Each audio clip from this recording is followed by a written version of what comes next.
Thank you. Let's have a good time.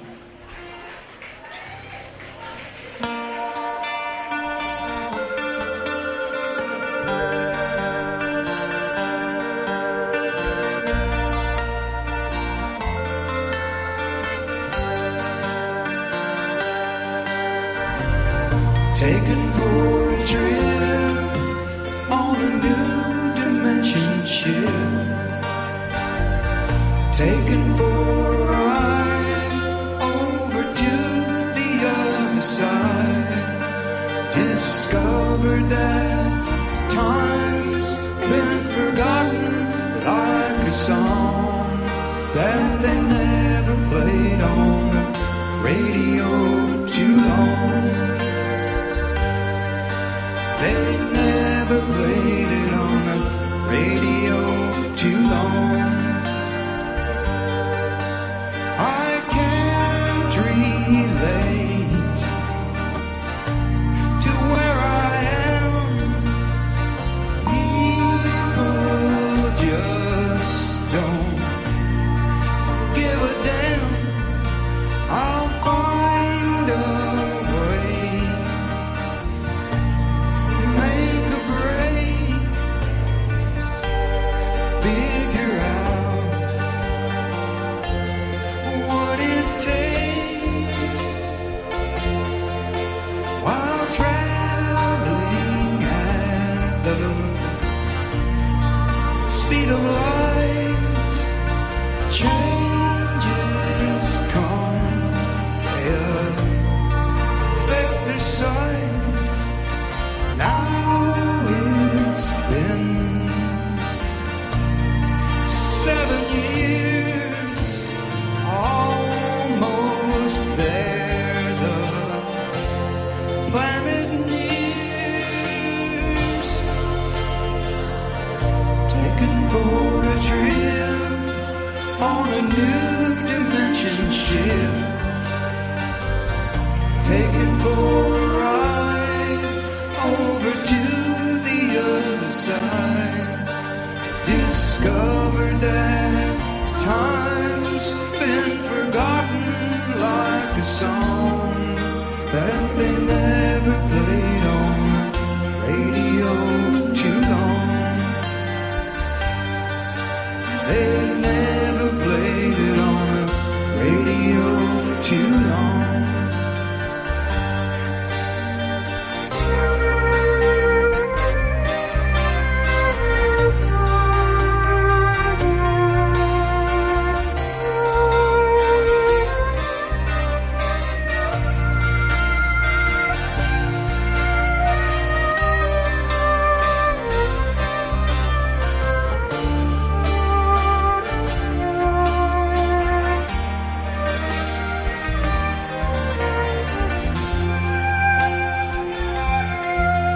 There's people that I recognize. They've come here without disguise, searching for a better home, place where we're not all alone. Taken for a trip on a new dimension ship.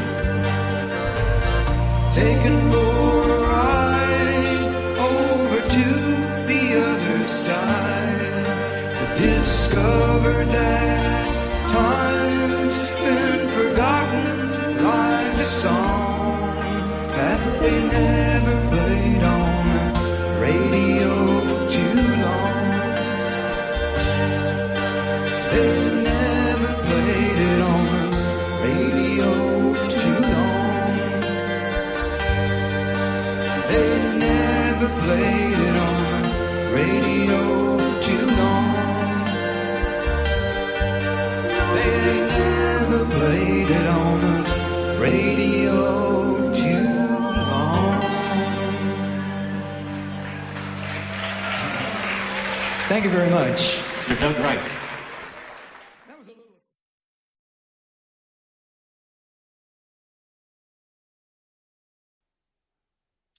Welcome, everyone. Welcome, everyone. Happy Friday night. Happy Friday night, July 3rd. You know, July 3rd. Everyone's saying happy 4th. Well, momentarily, we'll be hitting the 4th. So, welcome in, everyone. I'm glad to see you. God bless the United States of America, and God bless Abby and Libby. Tonight's show is called The Delphi Murders. Everybody lied, which is not an exaggeration. Nevertheless, happy Friday to all of you. We are here for justice for Abby and Libby because we don't believe that justice has been attained for those poor young ladies. And so we come back repeatedly, over and over again, to keep fighting because we want the truth and only the truth. And we believe that the truth has not been told. In fact, for those of you who are new to this and who have only seen the news coverage of this horrible crime and the trial against Richard Allen, let me just say that I believe there's a lot we can all learn because many of us have been following this case from the very first days, which is approaching, we're approaching the 10-year mark. And it's absolutely heartbreaking because we know in that 10 years, there's been so much information that has surfaced. A large amount of that information surfacing directly from the community in which these crimes occurred. And I know that all of you have seen the insane, hateful dialogue on social media that surrounds this case, and you might wonder why. Well, the truth is that it's because the majority of the public feel that this case is a case of the cover-up of the murders of two innocent children, and that's hard for the public to stomach, especially when this cover-up has played out in full public view for the most part. And during the course of all this, we've seen so many contradictions, so many lies, so many suspicious statements, suspicious body language, suspicious actions coming from all of those who are standing behind this conviction of Richard Allen. And it makes you think, why? Why is it that everyone who is supporting the state in this particular endeavor is so hateful, so suspicious in their behavior, so contradictory in their words, and so vile in their criticism of us who they call crazy? Well, we know they're the crazies, okay? The crazies are those who would believe this state's narrative, period, and every single person who is standing behind it. And unfortunately, in this case, that includes the families of these victims. That includes a large contingent of podcasters, YouTubers. That includes the entire law enforcement complex in Indiana, and that includes the prosecutorial team and the mainstream media. And it's a lot to stomach because we look at them as the crazies. Because anyone who would believe the state's narrative and all of the lies that have been told and the contradictions and the suspicious behaviors over the years, anyone who would swallow all of that is crazy.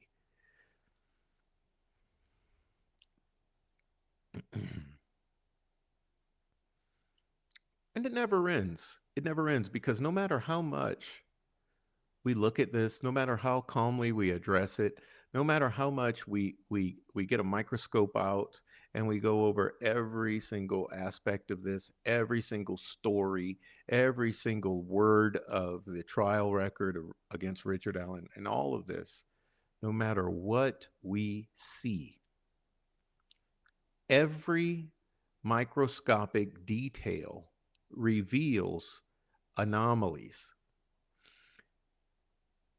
And you have to think about that. When every detail is so full of these anomalies and contradictions and things that just don't make sense, what happens when you stack all of those details together? You end up with an enormous anomaly, or what I like to call a massive cover up. And all we know is that month after month, week after week, and day after day, we are subjected to torture, hatefulness, lies, defamation, attacks, essentially terrorism. And it continues.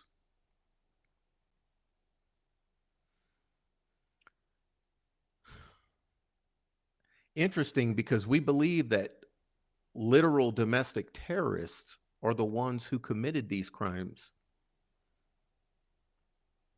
And it's funny that that's exactly what we encounter as opposition here to our First Amendment protected speech.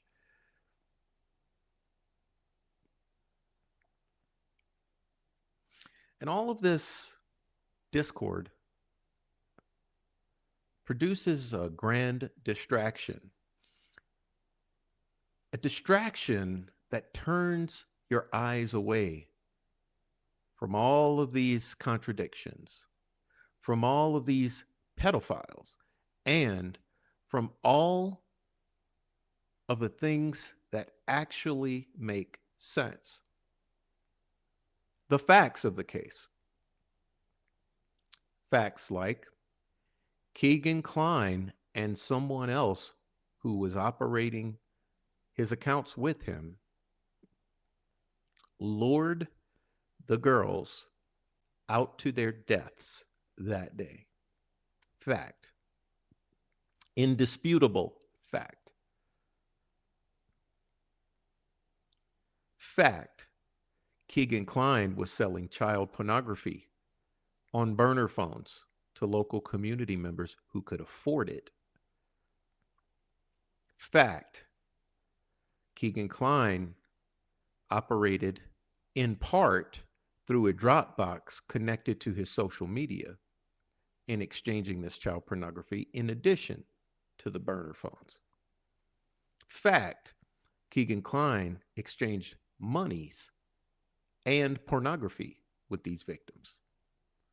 Fact. Keegan Kline and Ron Logan were known to each other,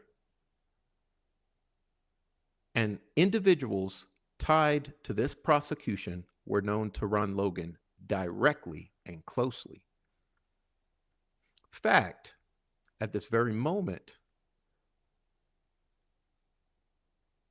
the uncle of one of the victims is being prosecuted for the production and distribution of CSAM well beyond anything Keegan Kline ever did. Fact, some of the YouTubers are directly tied to individuals who were sharing this CSAM and trafficking in women and children. Fact, the domestic terrorists who are alleged to be involved in this crime are directly tied to Keegan Kline, Ron Logan, and the prosecution and families in this case. And despite this long list of facts, of which there are many others, people continue to push this narrative that everything is on the up and up. Everything's legit. Richard Allen Lone Wolf killed these girls because he was drunk and a pervert. And it's a fact because he confessed while undergoing a severe psychotic episode under prolonged solitary confinement and drugging in the prison system, what's known as hell on earth in Indiana, Westville.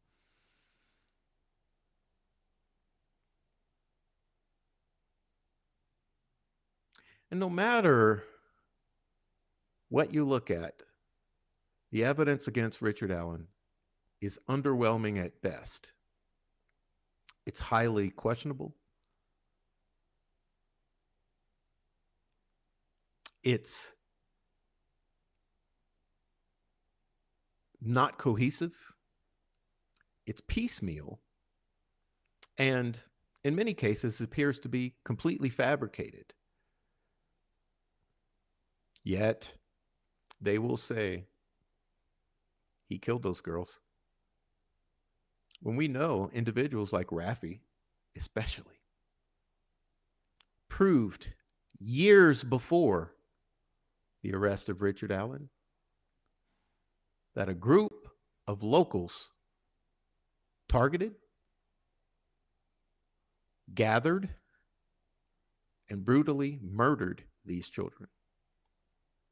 But now we're supposed to forget about that. Like I said, all of this crazy shit we've seen over these years is meant to serve as a distraction for these bitter truths.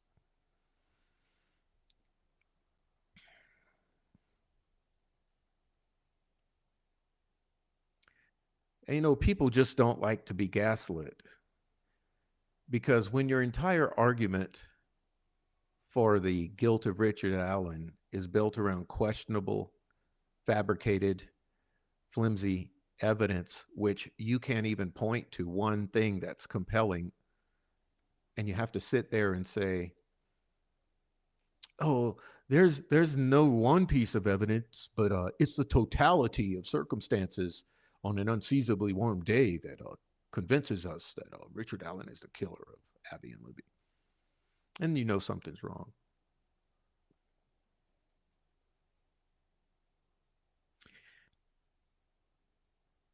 And as we've gone into evaluating and critiquing this case and evidence against Richard Allen, we've looked at it all and said, none of this points in the right direction. In fact, based upon all we knew from the years prior, not one element of this points in the right direction.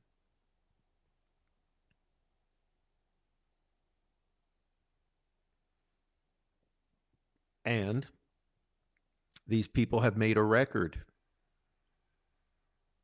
under oath in the court of law and in depositions. And they sworn under the penalty of perjury that what they are putting across is truthful. And as we look into this with the foreknowledge and context, we look at it all and say,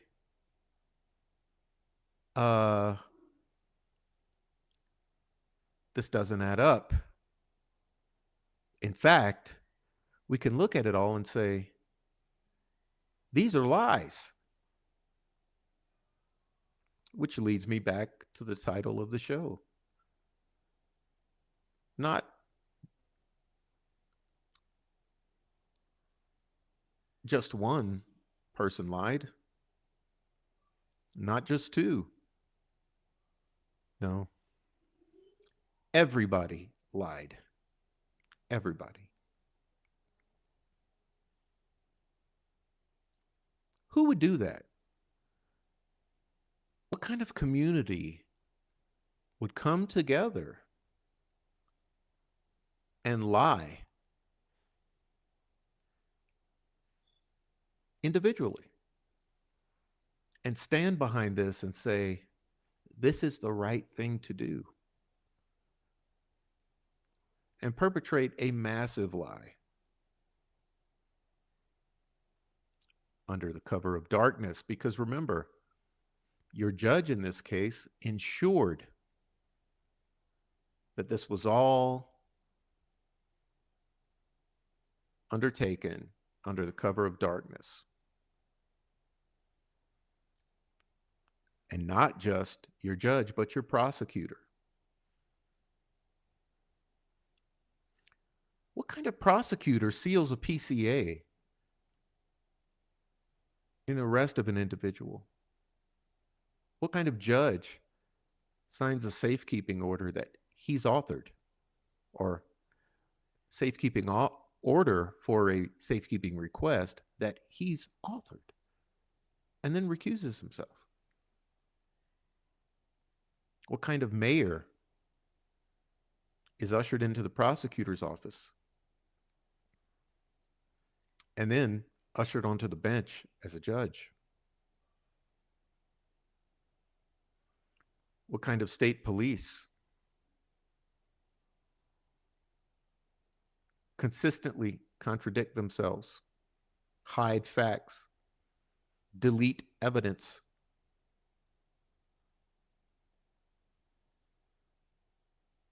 and then double down on that? What kind of unified command withholds pertinent information surrounding the deaths of 2 children?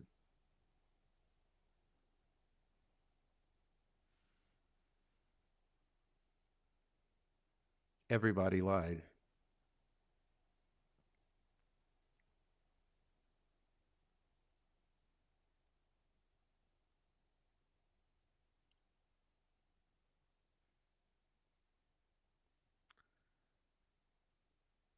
So tonight, what you're going to see tonight is not the truth. It's not the truth. What we're going to take a close look at tonight is how all of these lies came together to tell a fictitious story that convicted Richard Allen.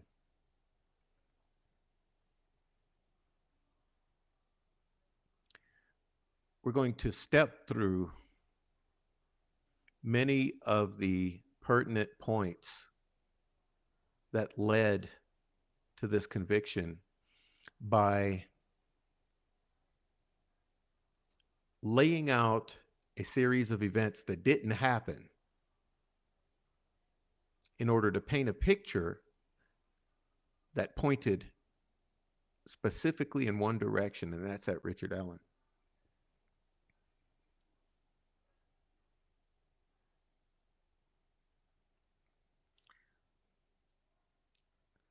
So I could go on, but I think we should dive in because it may take some time.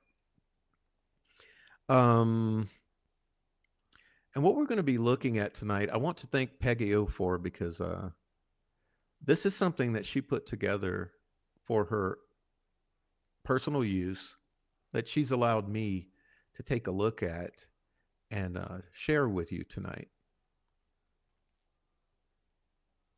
And keep in mind, this is a work in progress. Uh, if any of you, as we're stepping through this, please, please, please, please, please, if any of you have anything to add, point by point, as we go through this, please add it in the chat. Or if you're on the replay, drop it down below. We'd be happy to hear from you.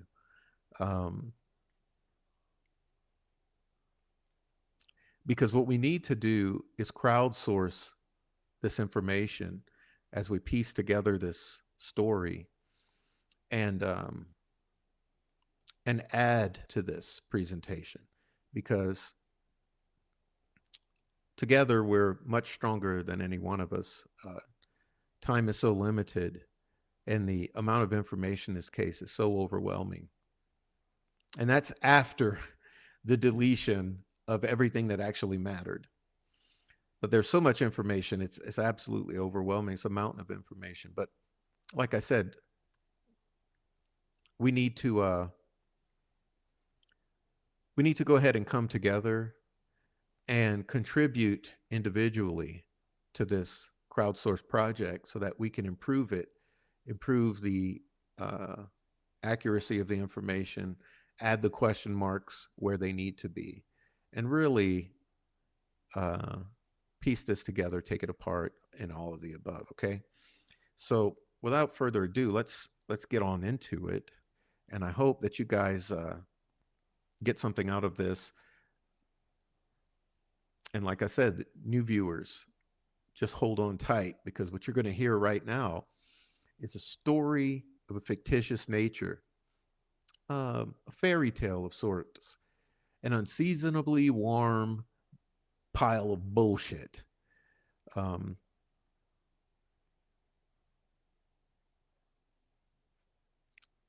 this is the case against Richard Allen.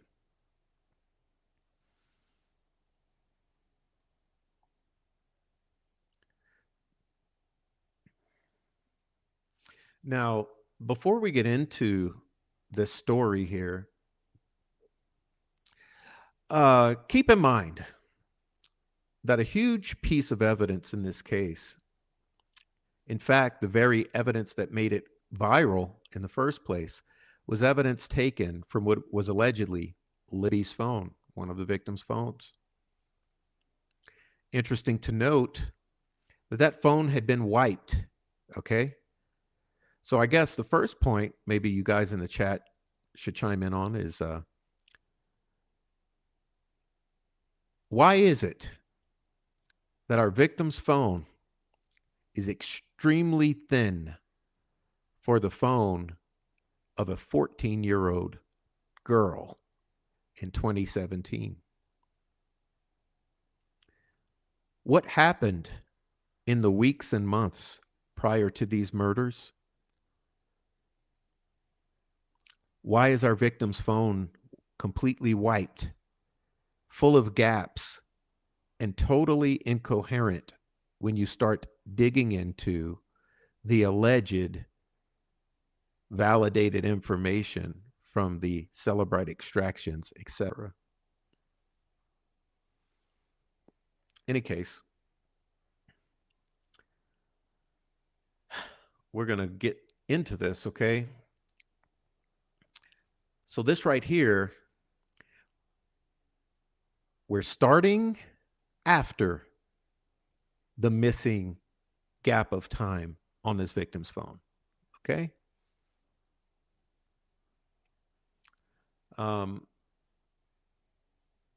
You can see here,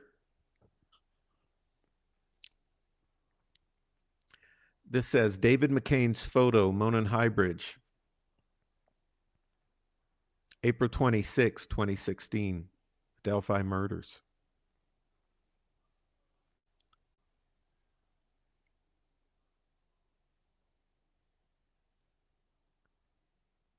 This Google Earth presentation recreates the movements and geography of February 13th, 2017, according to the state. Testimony-based locations and routes are highlighted for clarity. Any details not supported by trial testimony or legal documents are shown in orange for distinction. By layering testimony against the actual terrain, we can visualize alternative paths, relative risk, and the flow of events with greater accuracy than static maps might allow.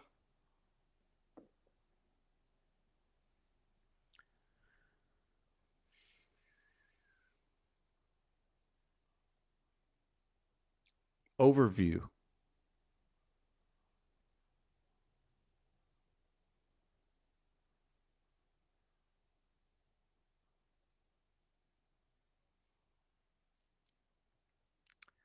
CPS building. Freedom Bridge. Hoosier Harvest Store. Crime scene.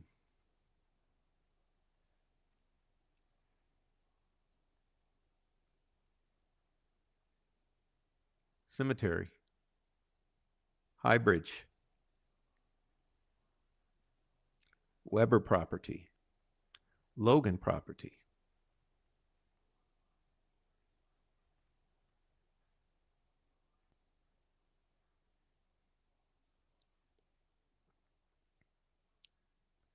"1202. Betsy Blair arrives at the trails. Oddly enough, before we go any further, I'd like to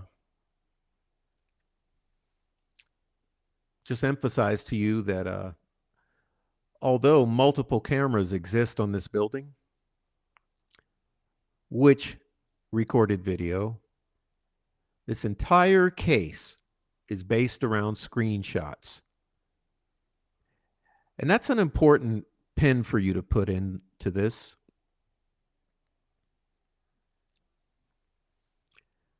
A very important point that you need to leave here tonight with is that this entire case is built around screenshots.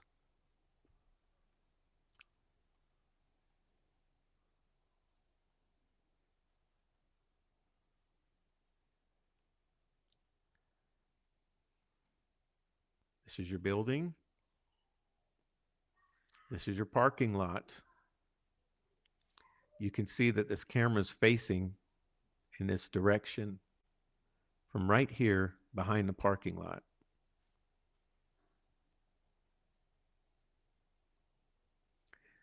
As you can see here, there's testimony here from Breanne Wilbur, Betsy Blair, Steve Mullen, Brad Heath. Okay?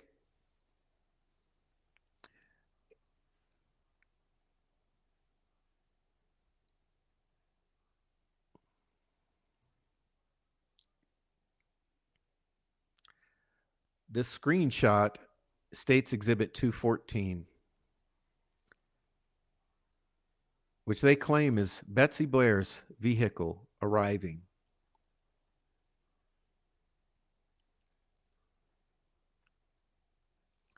Somehow miraculously, at 12:10, Betsy Blair is at the Monon High Bridge barricade,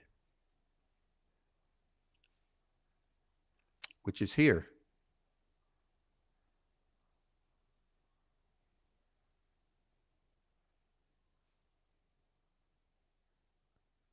Okay?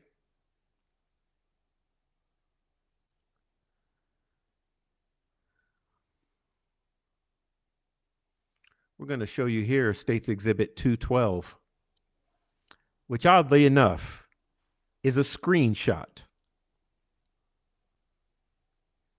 What does this screenshot show? What meaning does this screenshot have? Well, it says Fitbit. It says Monday, February 13th. And it shows steps at certain times. Question for those in the back, all those pedophile protectors. What does this prove? What does this prove? What does a screenshot of a Fitbit count prove?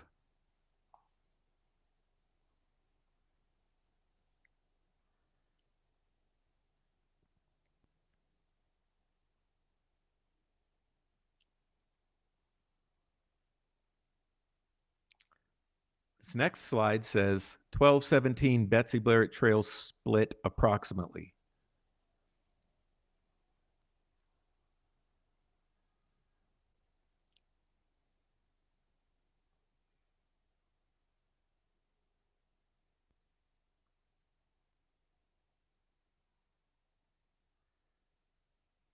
(1221) Betsy Blair at niche halfway turnaround point. What does this screenshot prove?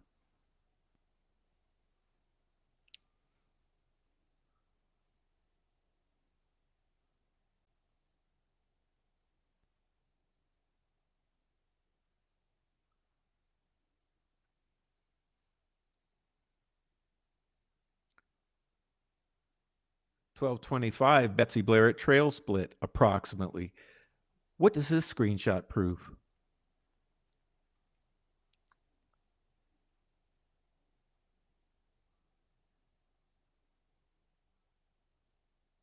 Oh, look, what is this?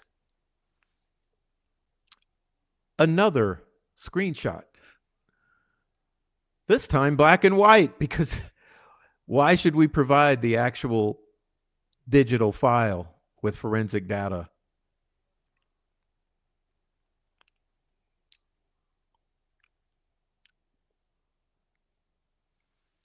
Let's see, 1225, we got a curious screenshot of a photo of some shadows on a bridge, which is a screenshot being used to, quote unquote, place 4 girls arriving at Freedom Bridge.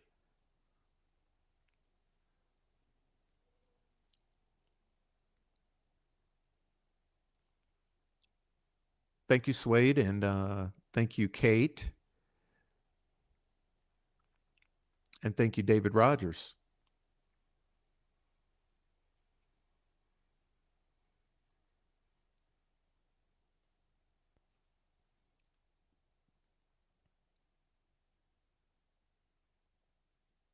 This is Freedom Bridge. Okay.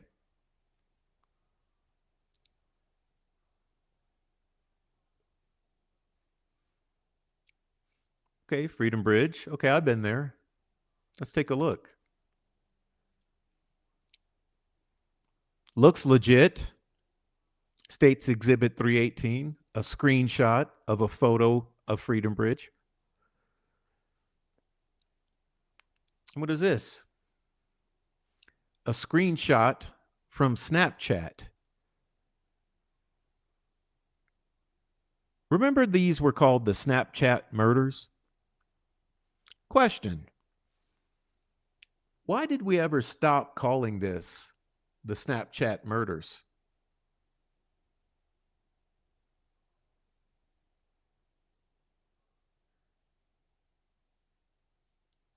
The Snapchat murders.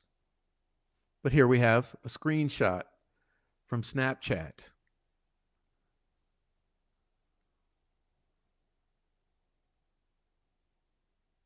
According to this screenshot from Snapchat, February 13th, 2017, 12:25 p.m. Screenshot. I don't know. What does this prove? What do these screenshots prove?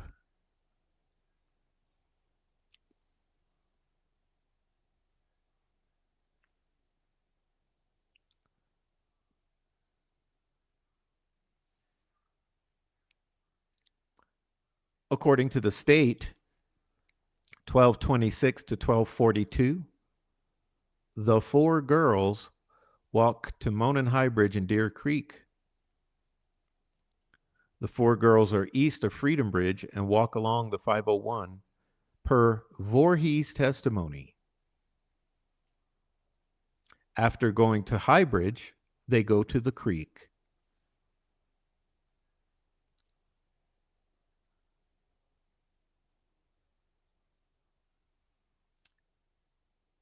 Testimony, Brianne Wilbur, Rayleigh Voorhees.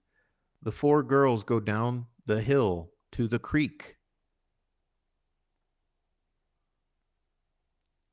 Take photos, then climb back up. The four girls are at the creek. Rayleigh Voorhees testifies they went to the creek. Bree left this out. Oh, really? Was she not there with them? Rayleigh Voorhees also testified she saw a man walking a dog on the way to High Bridge. Brianne Wilbur does not mention seeing a dog or any other male. Oh, was she not with them?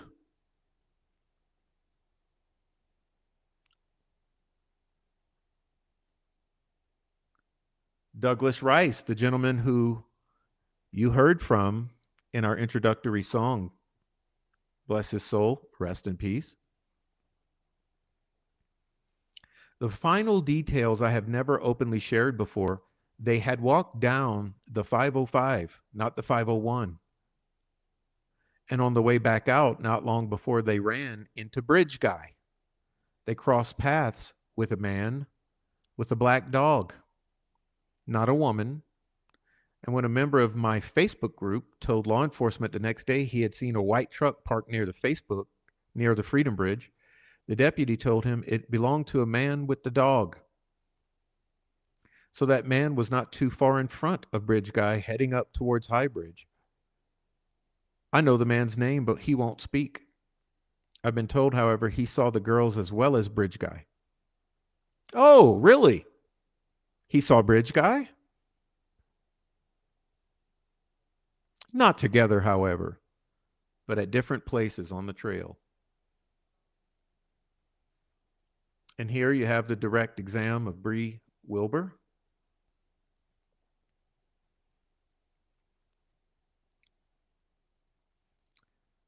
Who did you go with? Rayleigh and Anna.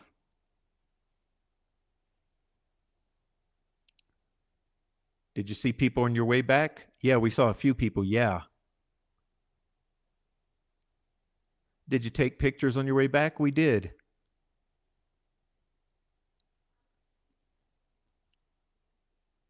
The first photo is a picture of High Bridge stating back because I was there previously on other days. Oh, you're haunting the High Bridge? The picture was taken at 12:43 on February 13th. The photo was taken after we had already been to the High Bridge and when we were on our way back. It was taken on one of the benches at 126.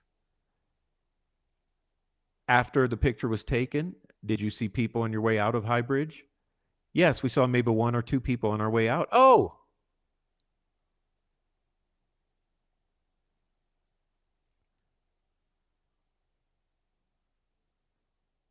Did you receive this message from Liberty before you left the trail?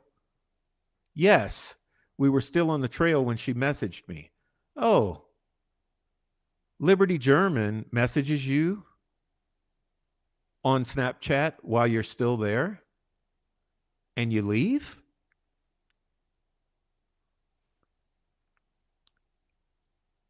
I told her no, that we had just left maybe 10 minutes ago. Oh, so you lied.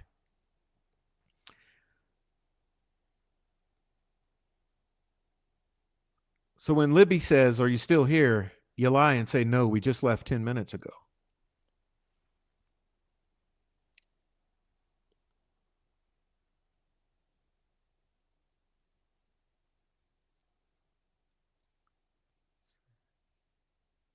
Did you see a guy on the trail that day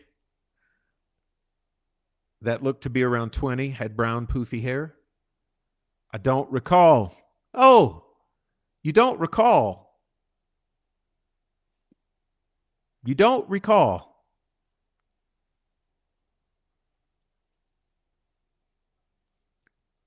Let's talk to Rayleigh Voorhees.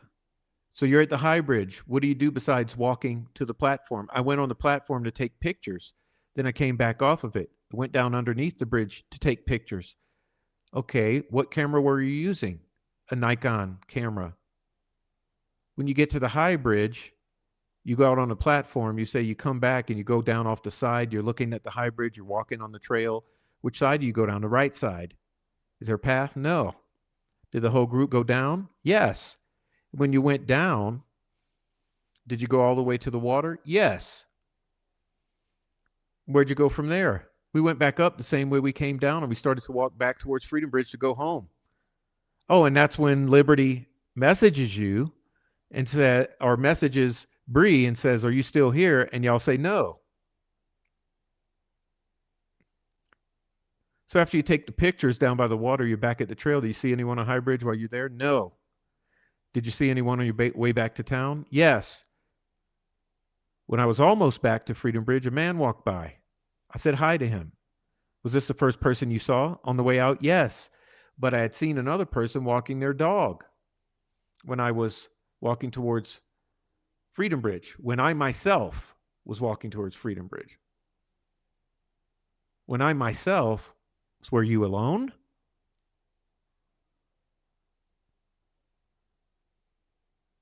When I myself was walking towards High Bridge, I saw someone with a dog. Oh, so you were alone. Did you recognize a person? I did not. Did you recognize this person that you saw when you got to Freedom Bridge? I did not. My sister was with me.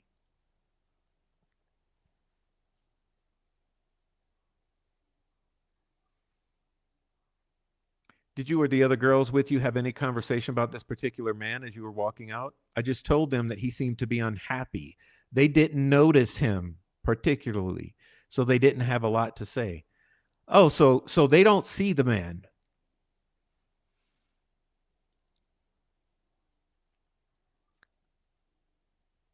When law enforcement asked you who you saw, would you say that they were overdressed for the weather?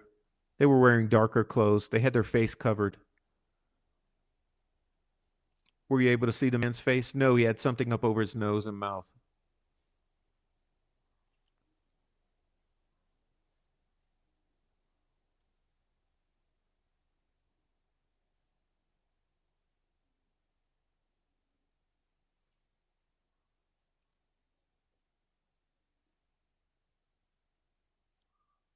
And so you saw the man you believed to be Bridge Guy at 2:15? Yes. And that's 2 minutes after 2:13, right? Yes. What? Hold on. Hold on. You saw this man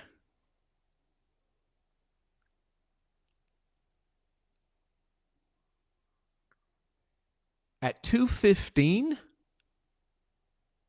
Yes. And that's 2 minutes after 2:13? Yes.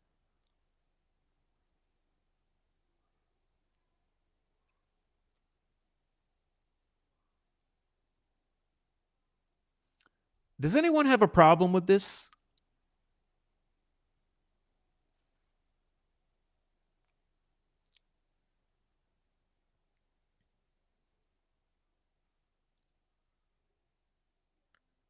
Do you recall saying the man was muscular? I don't recall. I believe I could have said it. What? And he had dirty blonde hair? And it was long enough to be sticking out of his hoodie? I wouldn't say super long. But yeah, not very lengthy. And it was curly? I don't remember saying that. Okay, you see that? Can you read your statement? It says it was curly. Oh, so we see a man at 2:15 who we're claiming is Bridge Guy who's muscular with curly hair.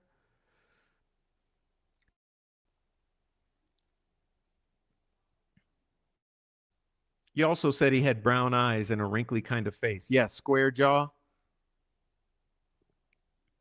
And that was 215. Yes. Can you write that down 215 for me? Yes. Thank you.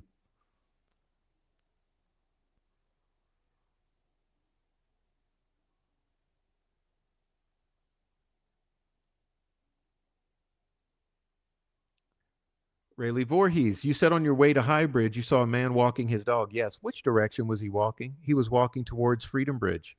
While I was walking towards High Bridge.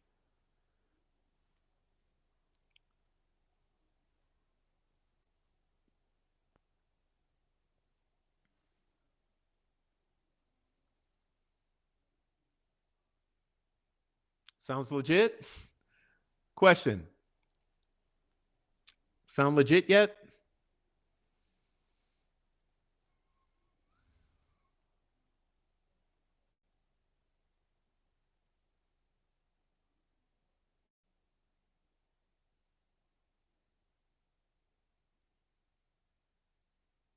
$12.39.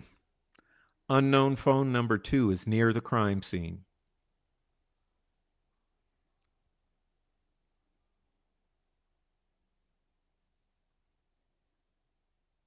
Richard Allen's third Frank's notice and request for Frank's hearing based upon newly discovered evidence and request for findings of fact and conclusions of law upon any ruling on this request. Pages 10 and 11.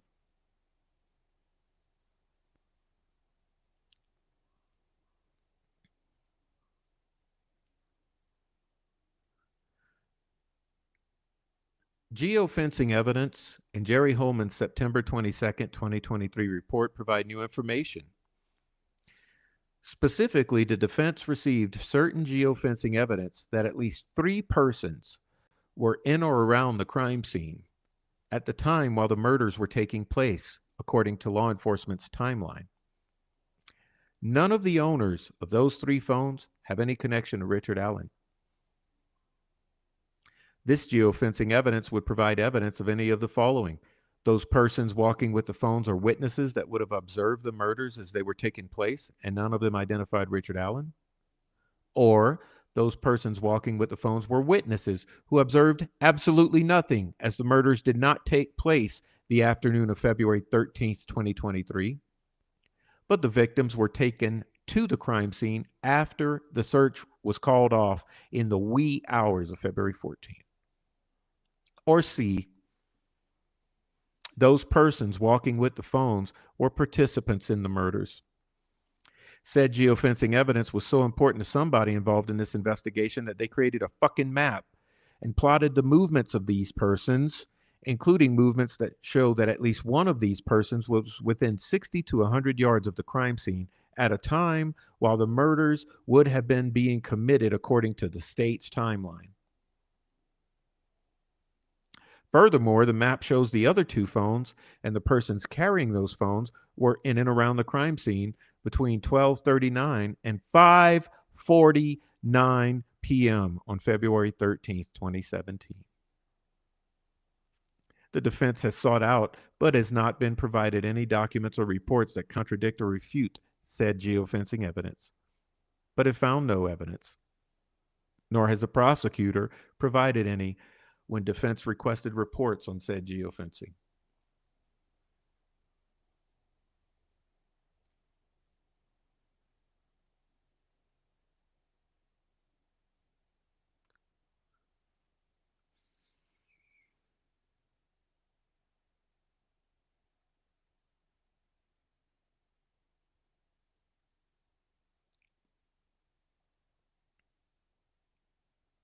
More bullshit from Betsy Blair.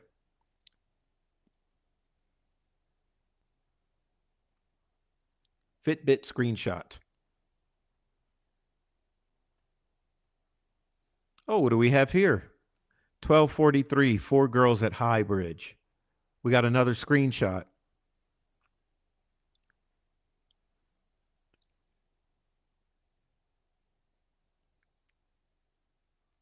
Question. Rayleigh Voorhees, Breanne Wilbur, Anna Spath, and Isabella are by the High Bridge. Bree Wilbur takes a photo back of the Monon High Bridge. Rayleigh Voorhees allegedly walked out onto the bridge, but only went as far as the first platform. Took pictures on the platform using her D500 Nikon. Did not cross to the opposite side of the bridge. Went down the right-hand side of the bridge to the creek below with the group, where she took pictures of the water, woods, rocks, and nature. Bree stepped onto the bridge, but only took 1 or 2 steps onto the planks. Took pictures at the bridge as well, posted them to Snapchat, including a photo captioned back. Did not cross the bridge or go down to the creek. Question.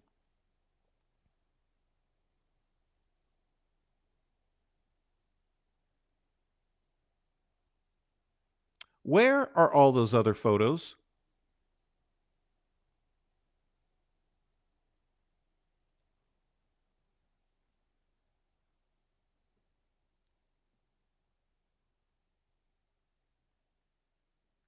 Where are all the photos?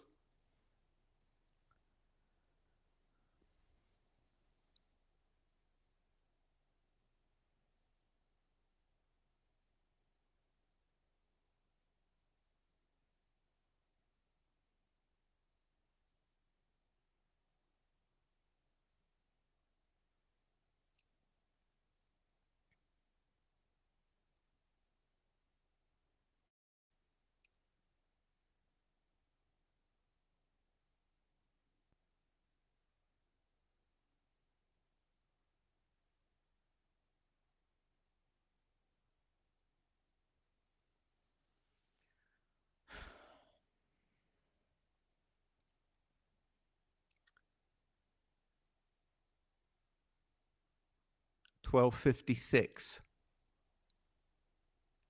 Liberty German's phone. Libby's phone messages Anna.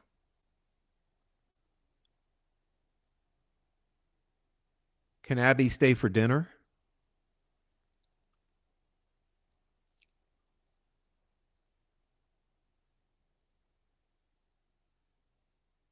$140, $141, $142, $143, $144,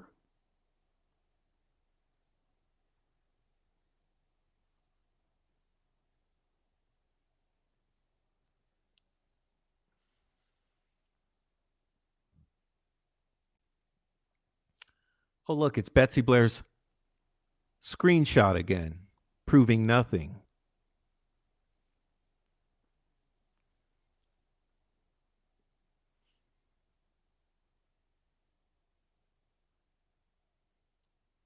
$151, Libby's phone.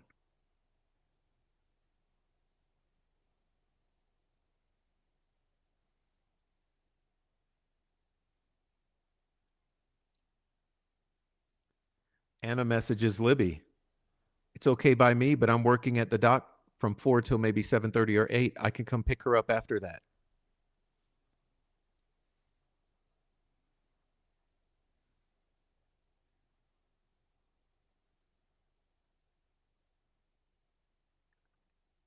$108, allegedly, Betsy Blair at Freedom Bridge. What does this screenshot prove?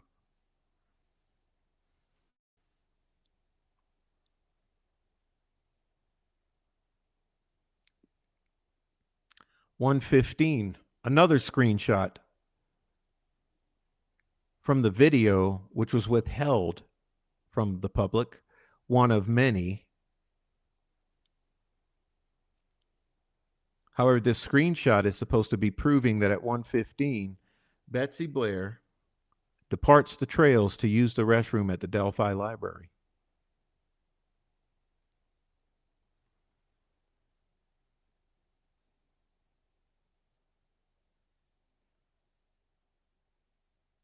Thank you, Dennis.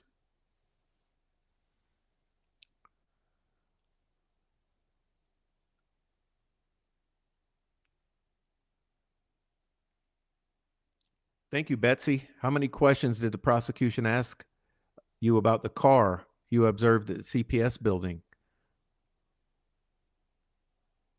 Prosecution did not ask.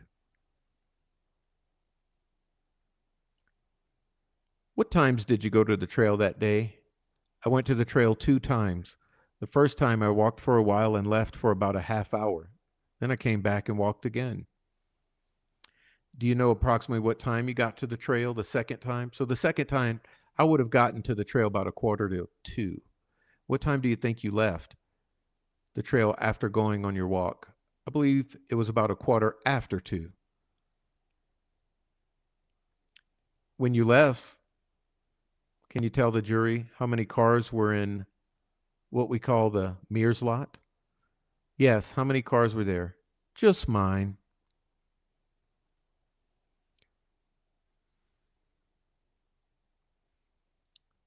When you passed the CPS lot, what did you observe in terms of any vehicles? I saw one vehicle in that lot.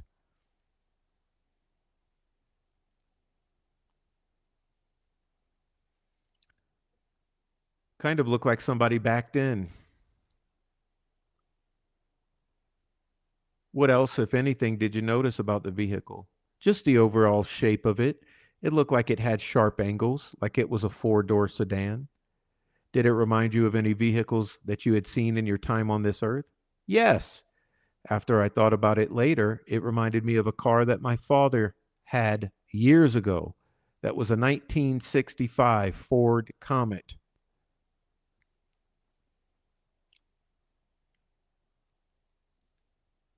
What color? I don't know. I don't know. Does this refresh your memory if I show you your own words? In 2019, I said it could have been black. You said what? I said it could have been black. It could have been. Oh, it could have not. It could not have been black.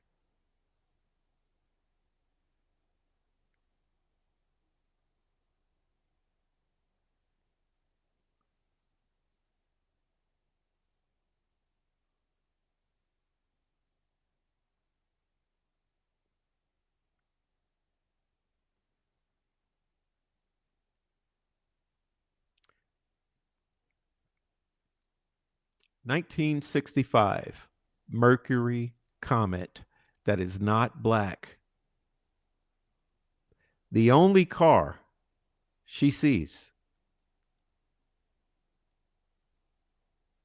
Question.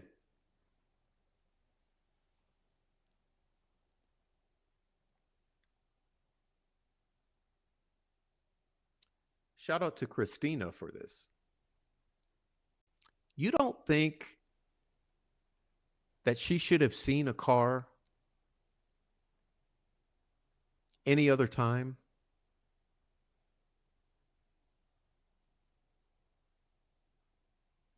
When did she arrive?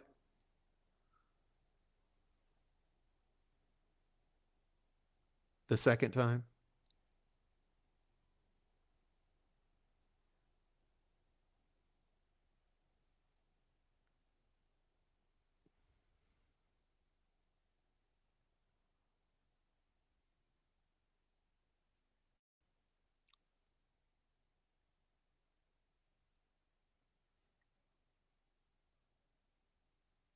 Christina, would you say, never mind, Christina. Okay, 116. Liberty Snapchats Brianne Wilbur. Libby Snapchats Bree asking if they're still at the trail at 116 when they are. However, Brianne lies and says, no, we just left maybe 10 minutes ago.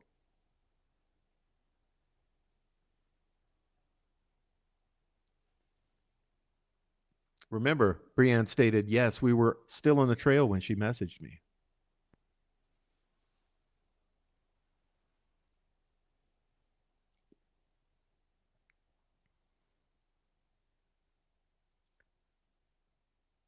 Who'd you go with, Rayleigh and Anna?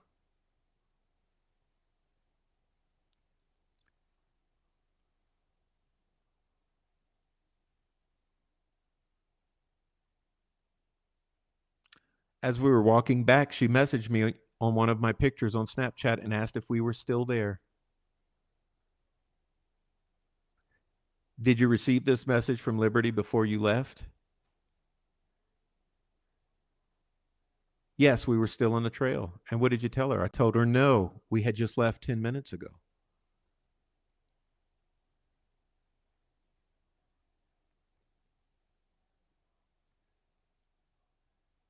Did you see a guy on the trail that day, Brianne Wilbur, that looked to be 20 and had brown poofy hair? I don't recall. But you remember everything else about that day.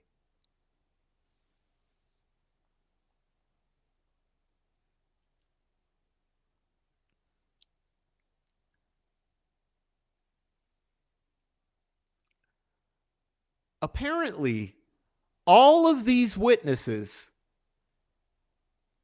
have very selective memory. They remember very specific points that are crucial to the state's timeline and theory of the case, but they don't remember things that actually matter.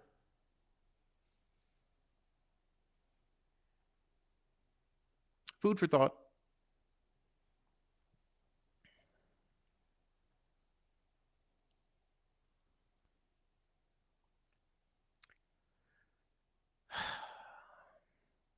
$126. The bench photo.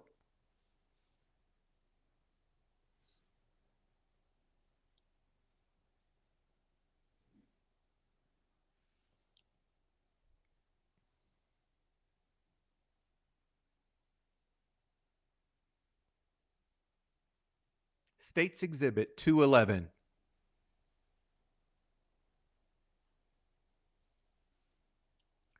Pictures. Who's this sitting next to her? Who's this sitting next to her in the leather jacket with long brunette hair?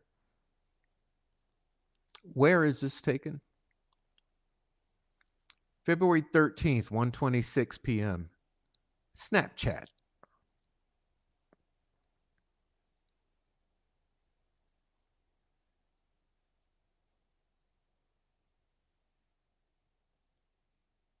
$127. The vehicle.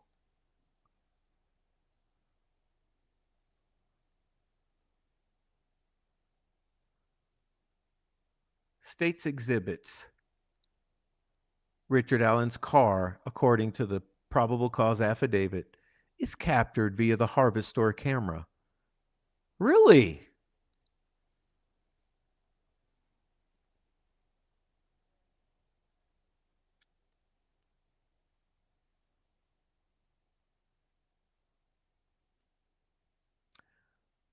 Why would he be driving that way?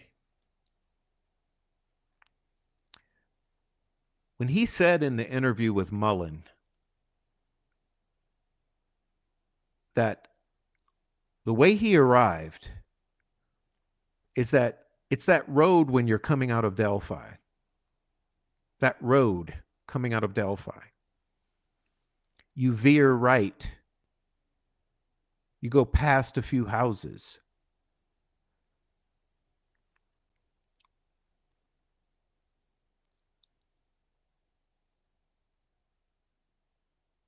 You know, this road. Let me show you.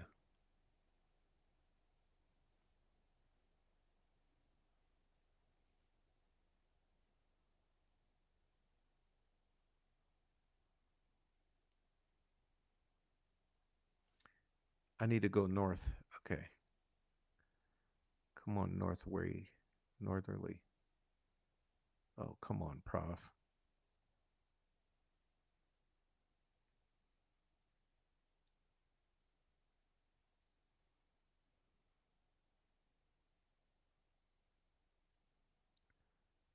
Coming out of Delphi. Where's Delphi? Yeah, it's here. It's here.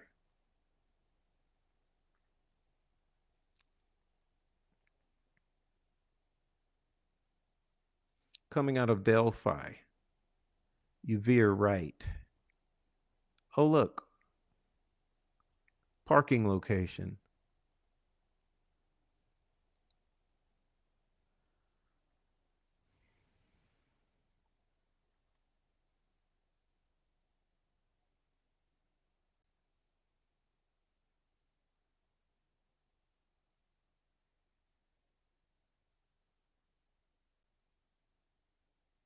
Oh, it won't do it on my app. It's okay.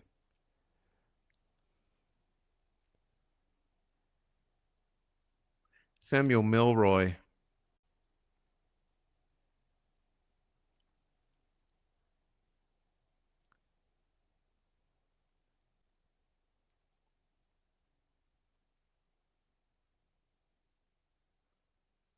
Whoop, there it is.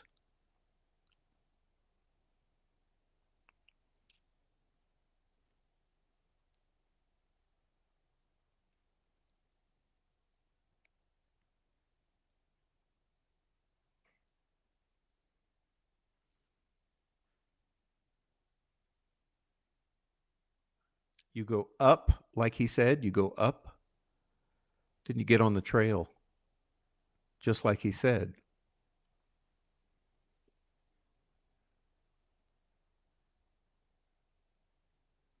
Oh, did I lose my spot? Sorry, I lost my place. Gonna get back to it.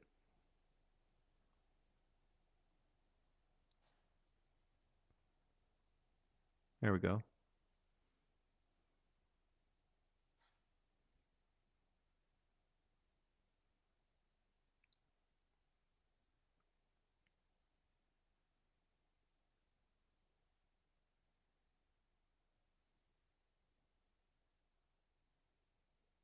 Richard Allen's interrogation. They show him this photo of this screenshot of this security camera.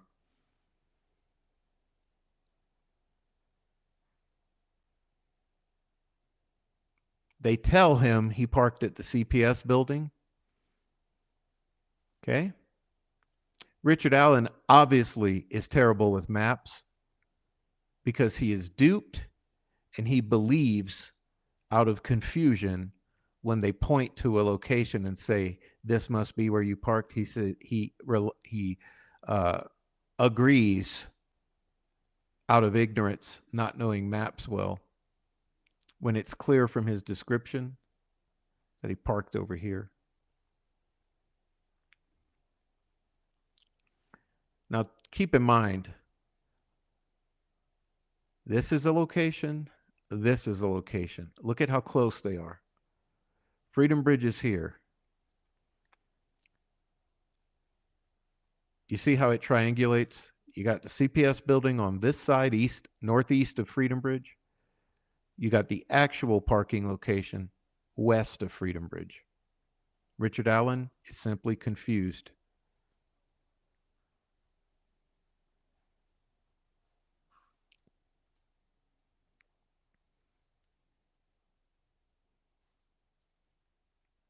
Hey, thank you so much. Oh my gosh. Well, first of all, Dennis McKean, keep it up, Prof. We all depend on you. Thank you. Thank you so much. And Mr. T. Boone Pickens, thank you so much. Sincerely appreciate it. That's more like evacuation money. Thank you very much. By the way, guys, thank you very much. That's greatly appreciated. I got to inform you guys. We'll take a little intermission here.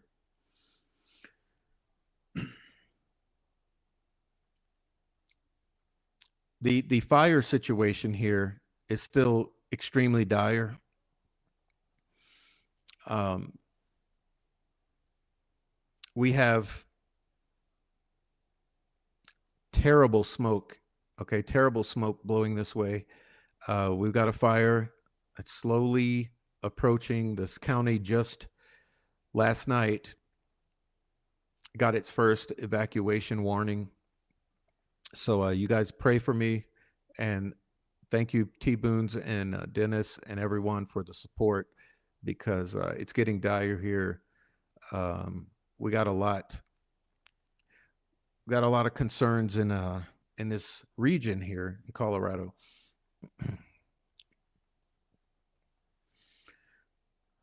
But thank you very much.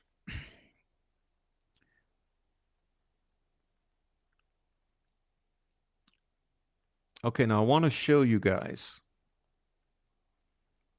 Richard Allen's interrogation affidavit for search warrant. Okay.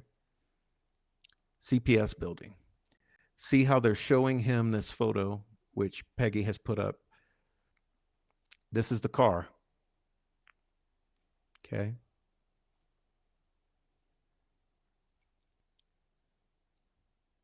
This is the CPS building, which used to exist before they conveniently took it down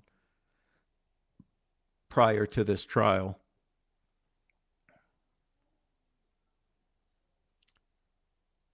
Liberty German views a Snapchat post.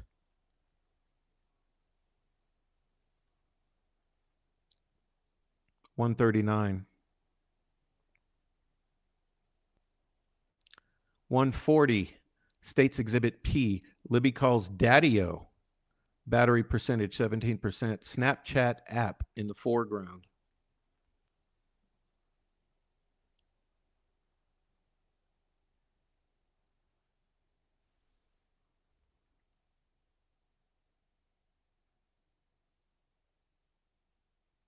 $140. As the girls left, they crossed Freedom Bridge and Railroad Bridge.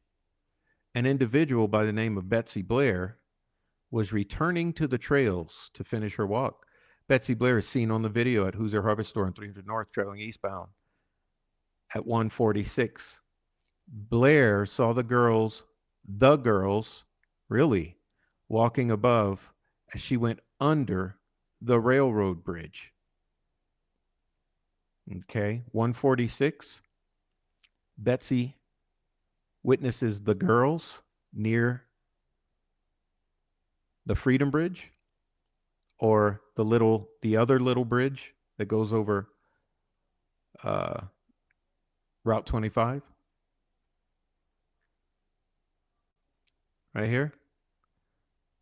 146. The girls are here.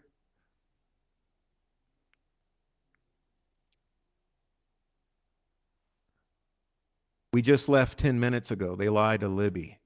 We just left 10 minutes ago. Simultaneously,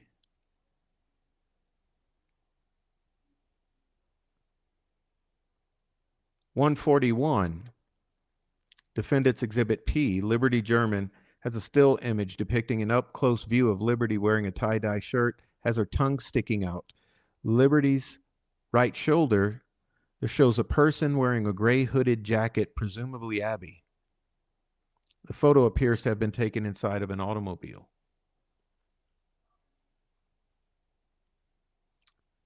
This is where the car is. For context,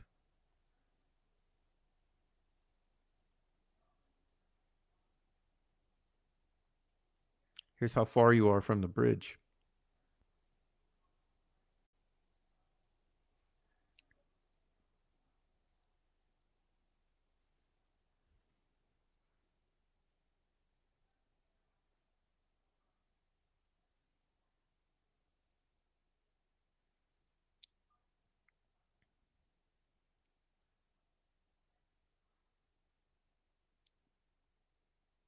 $143.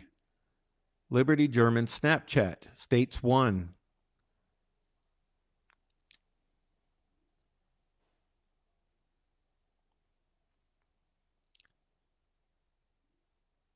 $143.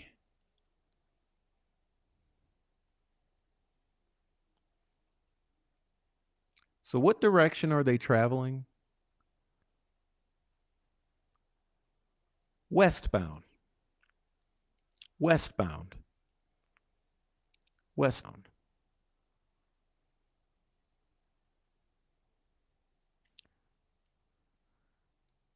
How odd. How odd.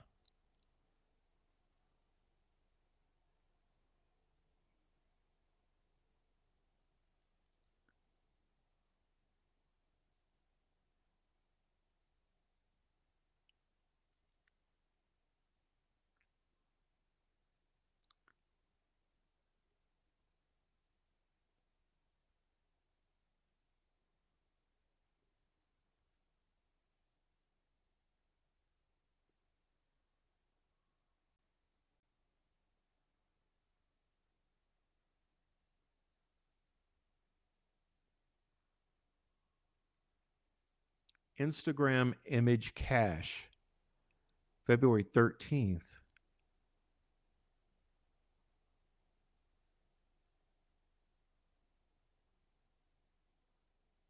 Is that 1844?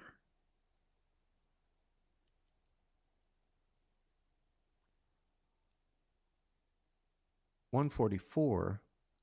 The still image depicts part of what appears to be a wooden bridge.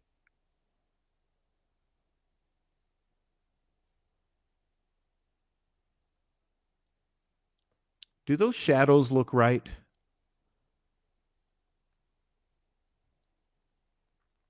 Those shadows are awfully long for the noontime.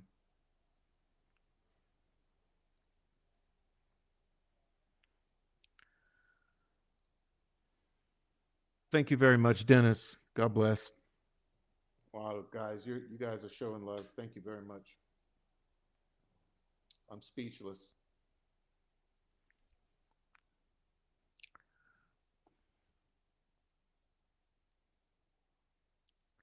Defendant's Exhibit P from Instagram.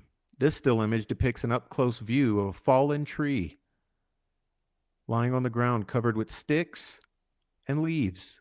There's a pool of water in the background.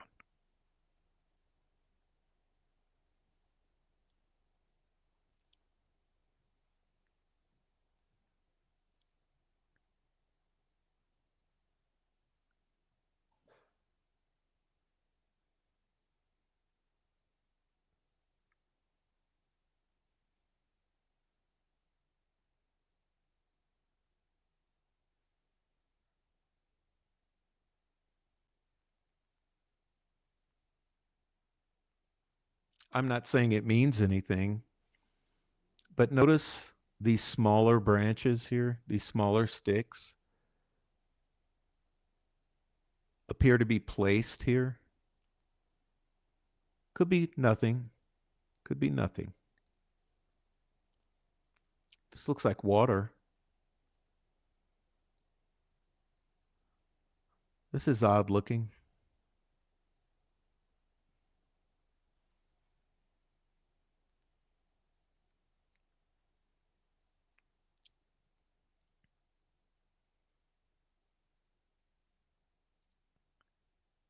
$144.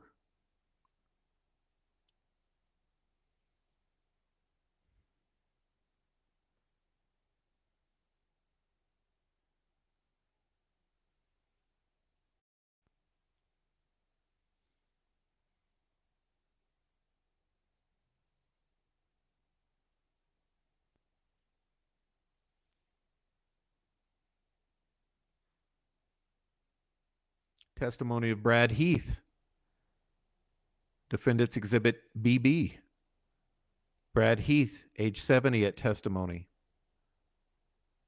On February 13th, Heath was working in the Delphi area and noticed a vehicle parked in a suspicious manner.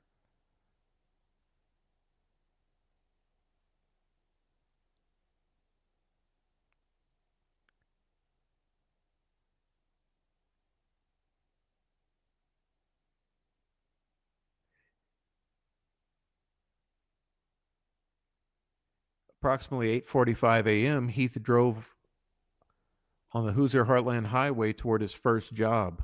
He observed a vehicle parked near the CPS building. Afternoon, Heath returned to Anderson's Cobb Mill for work. The same vehicle was still parked in the same spot. He found it unusual because vehicles usually don't remain there for that long. Older vehicle reminded him of the police car that Tommy Lee Jones was driving in the movie The Fugitive. He believed the vehicle was likely from the 80s or 90s, dark blue or faded. Appeared older, somewhat worn, looked out of place. He emphasized its presence in the morning and still being there in the afternoon. Establishes that a vehicle was parked for several hours near the Monon High Bridge area. Adds circumstantial support that someone could have left a car staged near the crime scene, or maybe it was Dan McCain's or Dave McCain's. Maybe it was McCain's vehicle. Remember, Betsy Blair picked out McCain's vehicle out of a photo lineup. Or did we forget that? Key to note, blue is not black, especially faded blue. It appeared blue and faded, which means not black.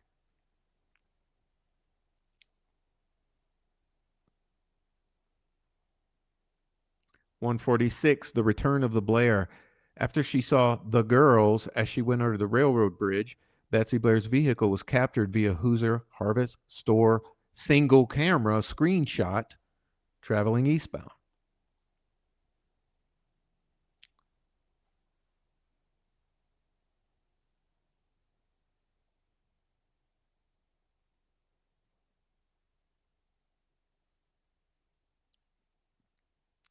"146, there's a vehicle in a screenshot. States Exhibit 216, oddly enough, marked 240 on the camera.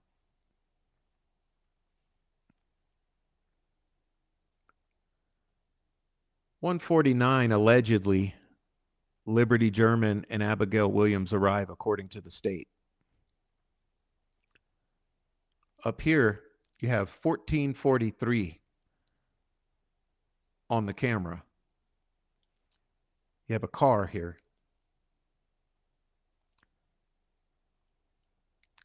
This here shows your phone activity.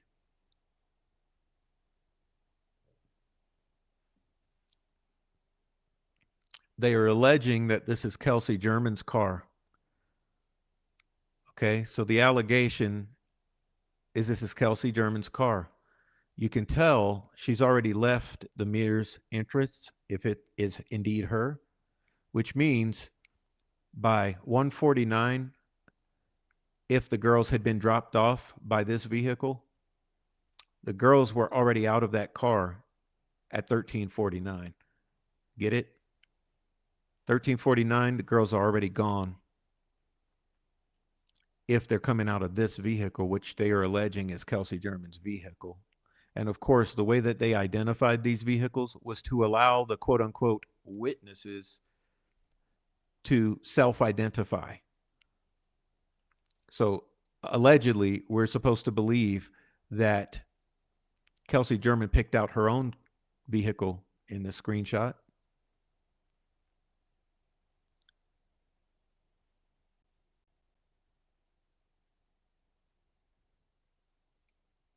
Of course, there's an entire fucking fantasy world narrative that we're not going to go through, okay, with all of this. But I'll read you the highlights. "In the morning, Libby asked me to go with her and Abby to the High Bridge, and I declined because I had plans with my boyfriend and work, and I had to work and get messy with ice cream."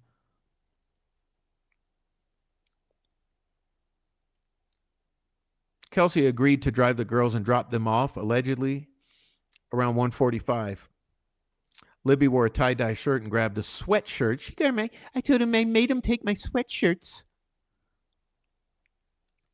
Grabbed the sweatshirt from the car.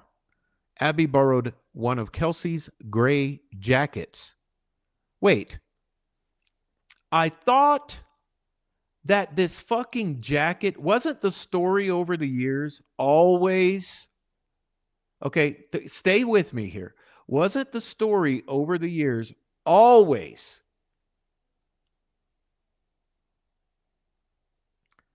that you stopped the car, the girls got out, you made them come back? Sorry, I'm looking for this particular photo right here. Wasn't the story from Kelsey always that the girls get out the car, you make them get the fucking shirts or the sweatshirts out of the trunk? Well, tell me how in the world, minutes before you arrive to make the girls get the sweatshirts out of the trunk, how in the world is your sweatshirt allegedly already on Abby when she's riding in the car you're driving? So for years we heard you made them get out of the car, you made them go in the trunk, or whatever and get your sweatshirts because it was cold. It was going to get cold. You made them. You made them. You made big old deal, big deals about the sweatshirts on these girls. But looks like Abby already has one on.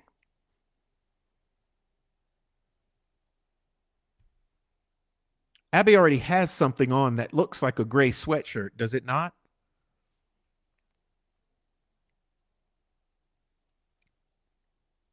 Okay, sorry. I know I'm a stickler for detail. So I don't even know, man. I've already gotten out of sequence here. Let's go back to the table of contents. Thank you, Peggy O, again for this. Okay, we're going to go back to where we were, which is about right here.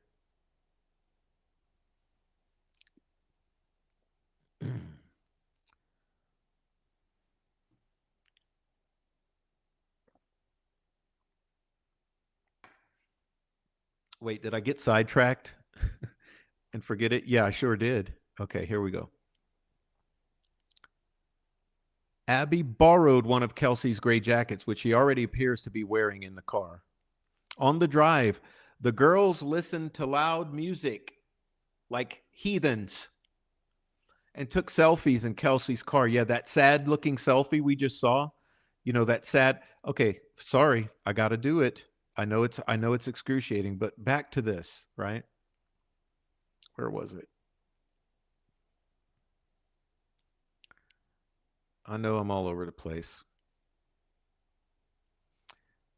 What's with the look on this face? On these faces? Is that a smile? Is that a smile? Is that the look of two girls singing loudly to rock music? I mean, just a question for those in the back. Does this look like two girls enjoying themselves, singing loudly to rock music in the 2 minutes before they arrive at the trail? Okay, sorry. Stickler for detail. We'll get back to where we were. 64. I think we're about here.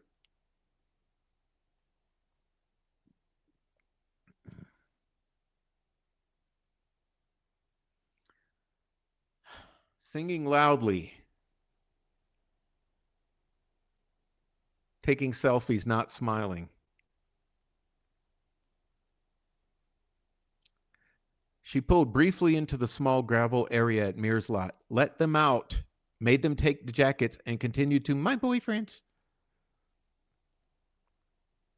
Okay? Now, thinking caps, okay? Now we get back to the story. 151 and 22. 151 and 22 seconds. Libby's phone location near these exact coordinates where you see the yellow dot in the middle of the screen here. So let's zoom into this. Okay, right here. Center of your screen, which means they've already traveled apparently from this lot and walked 5 minutes or so. Looks like as soon as they arrive, remember, Kelsey's already gone if that's Kelsey's car. Screen on, Snapchat app. Okay, Snapchat. Stopped walking. 164 meters, which is about right.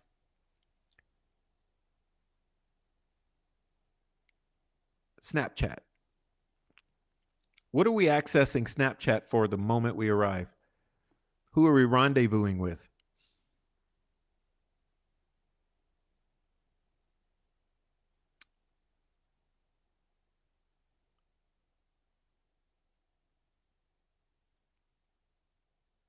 Okay.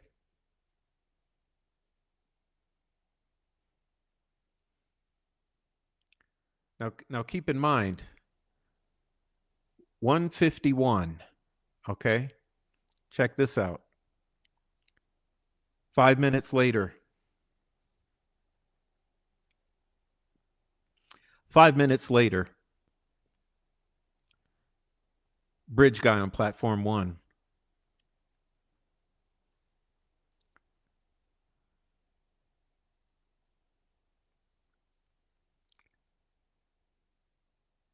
Betsy Blair, she doesn't know what the hell to do on this day. She's all over the place, right? She's all over the place. All we have to confirm Betsy Blair's story is a screenshot of a Fitbit screen. Her second walk of the day after returning. She testifies she saw 2 girls on the bridge, a man standing on platform 1. Well, she didn't say 2 girls on the bridge. I believe she saw near the bridge. A man standing on platform 1. She places the man stationary on the first platform. The man is focused on this guy on the first platform who appears to be 20 years old precisely. Remember, we took a close look at this, at the sheet, the facial identification sheet for the sketch artist, in which she described the man as 20 years old with curly hair matching the one that these other girls appear to testify to have seen, someone with curly hair. November 5th, 2024, she reaffirmed that during her loop and while at the barricade, she observed a male standing on platform 1. Defense pressed her, notably about the CPS car, but her account of the man did not change. She did not retract or alter her statement about him being on platform 1. Her focus in this testimony was still largely the vehicle, but she maintained her prior observation that a man was positioned on the bridge contemporaneously with the girls.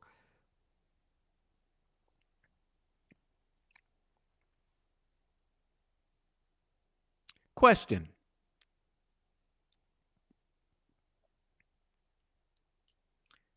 Is Betsy Blair Sue? Sue, who Gray Hughes for years described in the role of Betsy Blair? Did Gray Hughes give Betsy Blair the alias Sue? Or was Sue another individual who I have identified for you previously? Was Sue another individual who Gray Hughes was placing in this entire scenario? Because there are several times where Gray Hughes has on his mapping Sue and Betsy separately. And I just wonder, is Sue Betsy or is Betsy Sue? Or is Sue Sue and is Betsy Betsy? And what happened to Sue? Remember, Gray Hughes deleted more than 1,000 live streams, right? You do recall that those live streams were all wiped. I wonder why. Why did you delete them, Gray? What was on the live streams that you needed to go clean up after Mana Koala went and did your bidding?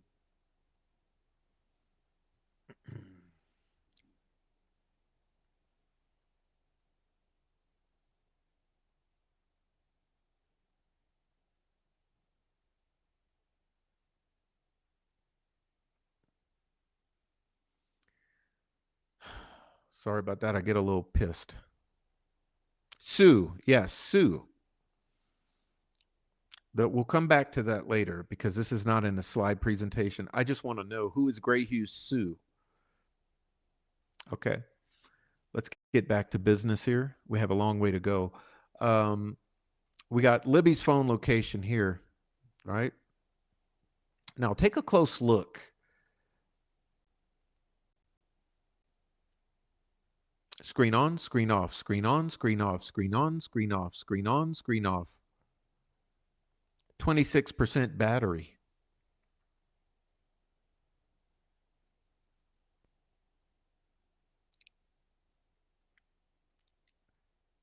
(2:05 p.m.) Libby's phone location. according to Cecil's report, States Exhibit 227. On bridge.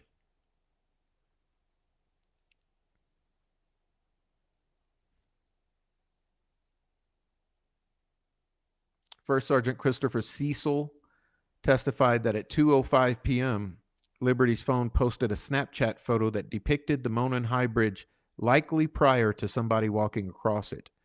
In other words, at 2:05 p.m., you see absolutely no one on the bridge. He testifies that he located the image on the phone. Of course, the image was not admitted as evidence. It was not admitted. Why not?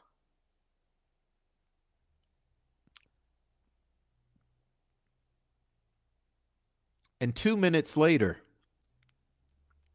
we get this anomaly. Now, we have gone on for years. We have gone on for years, okay, about this image right here.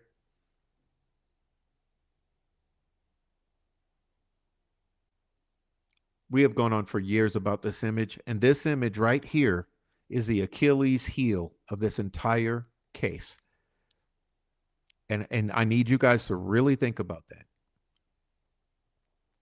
Anyone who has any questions about what this entire community has been saying for years needs to look at this image right here and take it in.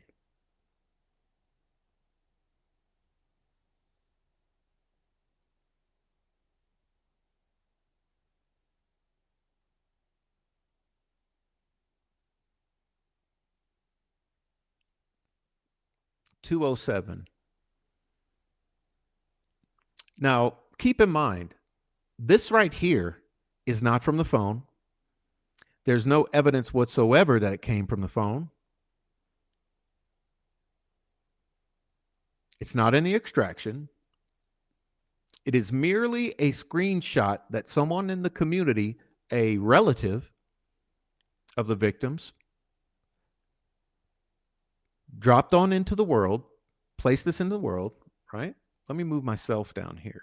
Let's see if I can move myself. This image right here, which says 7 hours ago,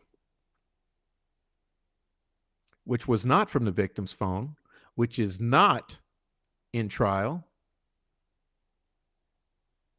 okay, as a legitimate piece of evidence. This is from the internet. It's total hearsay. Okay, remember, what Cecil loves this hearsay, right? Remember, Cecil Googled about a water droplet causing the headphone jack to register headphone jack activated plugged in, and then unplugged it in the 10 o'clock hour. But this photo right here is another piece of absolute hearsay, which should have never been allowed in this trial. But it was. Okay, as you see, it's a state's exhibit. This came off the internet. It was spread around on the internet. It makes zero sense. We have had several.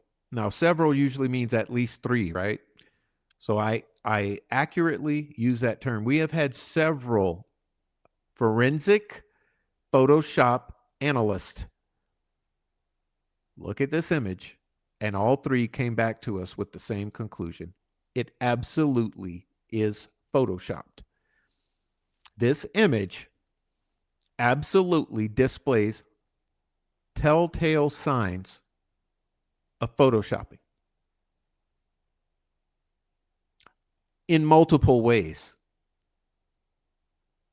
Not just the girl on the bridge, but further back on the bridge.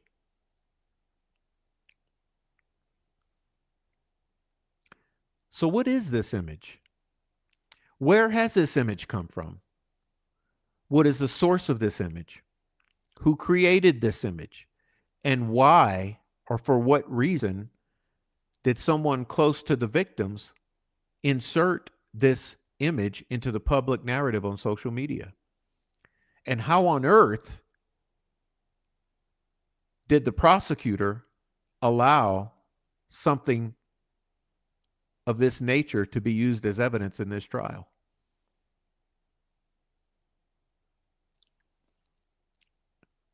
Was this supposed to be proof of life?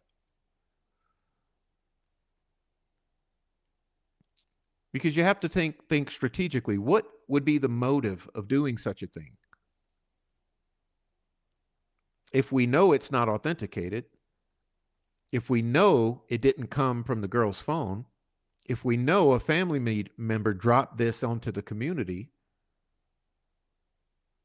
what was the purpose?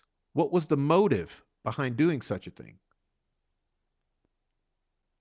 I can only see one motive: placing that girl, healthy and alive, in that place at that time. Because that's all it does. That's all this image does, is place that girl at that place and at that time. With the girl at the top, Liberty German. Notice you don't see Liberty.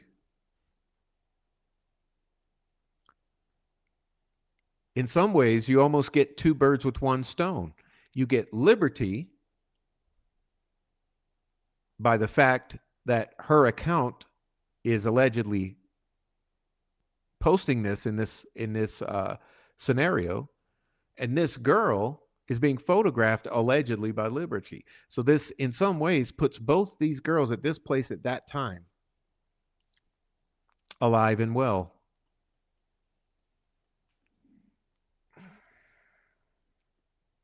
A screenshot from the internet. A screenshot from the internet.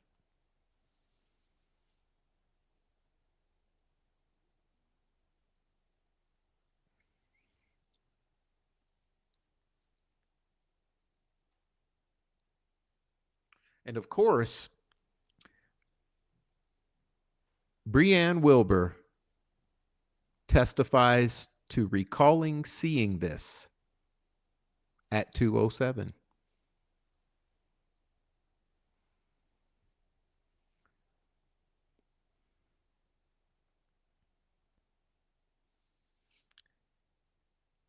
State's Exhibit 194 shows what appears to be what is being put across as Liberty's iPhone with no SIM.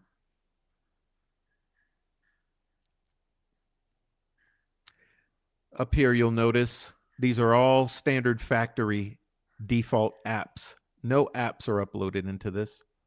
You see, Wednesday the 15th, 3:06 p.m., 5% battery. 20 messages, 23 phone calls, 26 emails.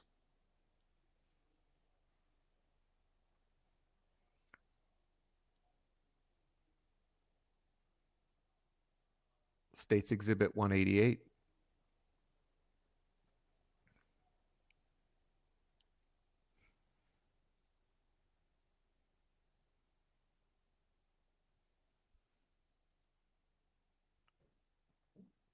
At the very same moment this photo is alleged to be taken, Terry Wilson sees a vehicle resembling a PT Cruiser or a small SUV type vehicle parked on the south side of the old CPS building. Backed in. I've said many times, what's interesting to me about that is that both of those things are not anything you would confuse with anything else. Okay, so like this. Purple. Let's take a poll in the chat. Is purple a common color for a vehicle or a rare color for a vehicle? Let's say percentage wise, out of 100% of vehicles, how many vehicles out there are purple? Is it more like 10% or less of vehicles? Or is it more like a large percentage of vehicles are purple? Okay. Furthermore, PT Cruisers are cute. They're a throwback to the 1930s. Okay. It's extremely difficult to confuse a PT Cruiser with any other vehicle that's a modern vehicle on the road or a vehicle from the past 15, 20 years. So for me, those two things meet together. Two rarities: a purple vehicle and a PT Cruiser, both of which are relatively unique and identifiable. So for a witness to claim that they saw something that the first descriptor would come to mind would be purple and a PT Cruiser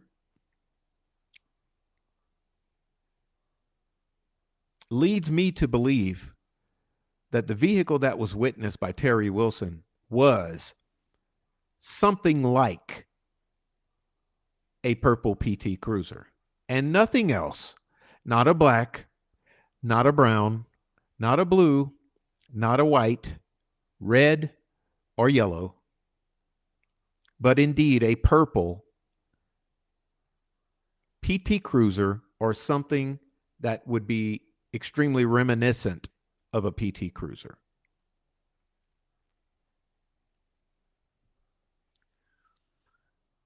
Okay.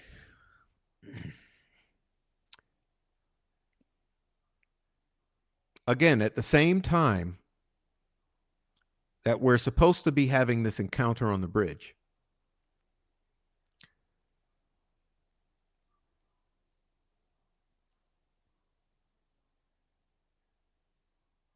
and at the same time,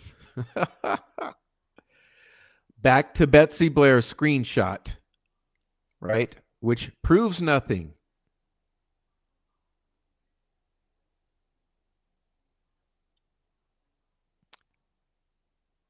Betsy Blair at Freedom Bridge.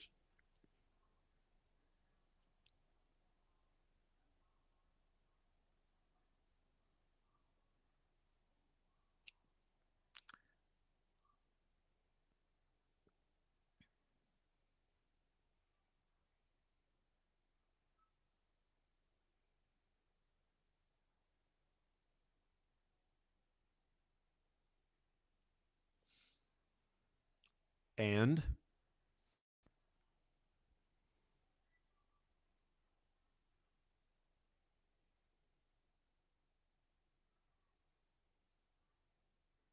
the climax of this incredibly improbable story based upon selective memory, conflation of stories, fabricated evidence, and lies. The piece de resistance, the BG video, which coincidentally was never released to the world other than by some YouTubers.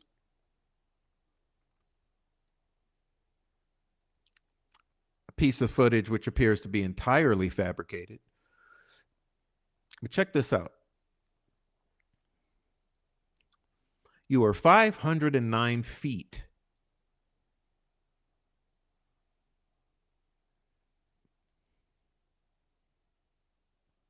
from the alleged point of encounter.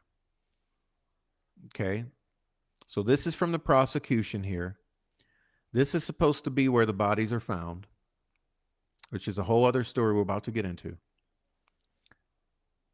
A mere 509 feet from where they allegedly encountered the individual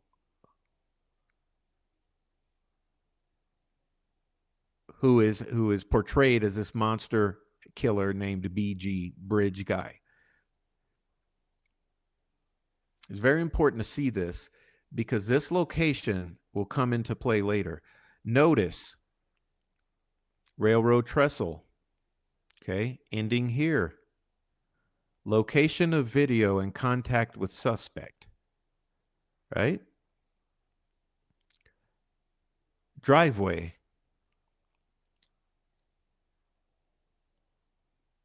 Or road. Approximately 270 or so feet from this point of contact is the edge of water. You have a creek, which is wide but shallow. You had a steep embankment. Okay.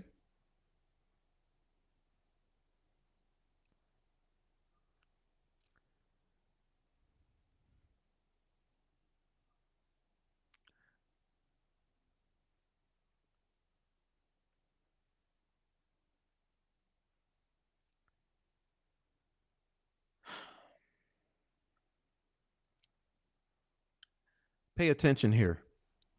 Defendant's Exhibit N. Riley Park.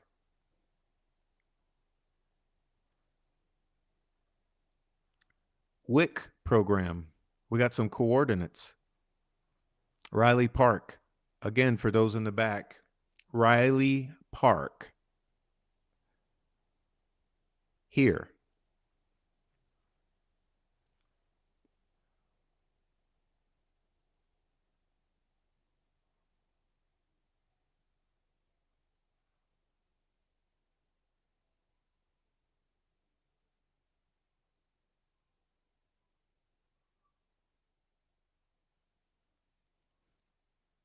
iCloud Drive on.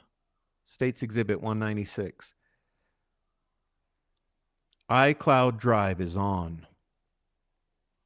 liberty.german@icloud.com.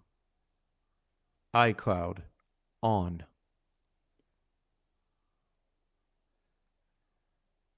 SIM.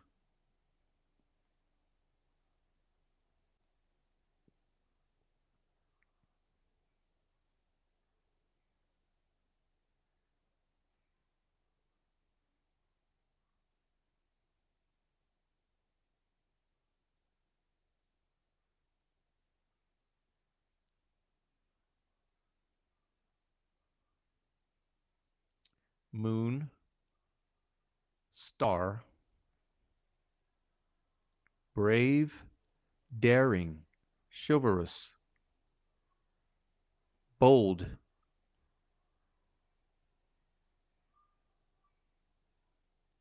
Gryffindor. Triangle.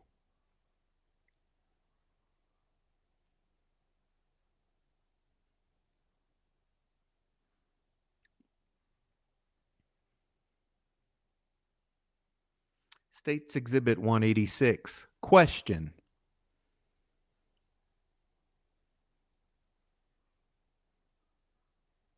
Question. What does this look like to you?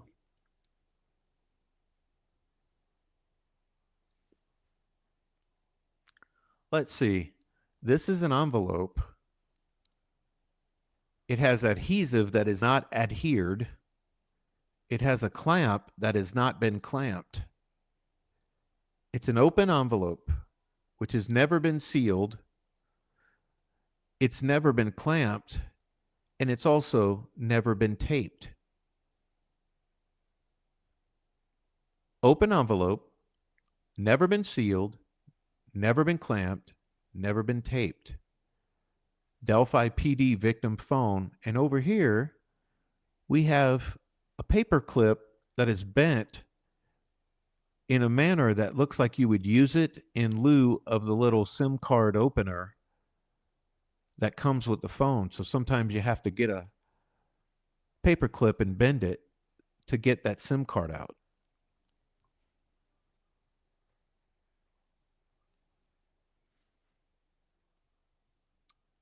Well, one thing we know for sure, this is not an evidence bag. One thing we know for certain, this is not an evidence bag. 1702-24, Delphi PD victim phone. No tape, no adhesive, no clamp, SIM card opener.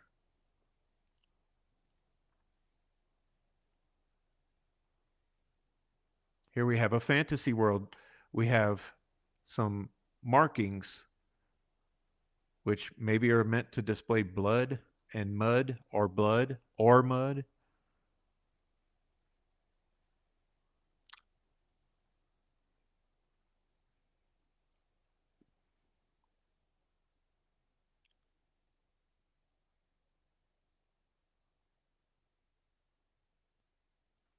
These are McCain photos.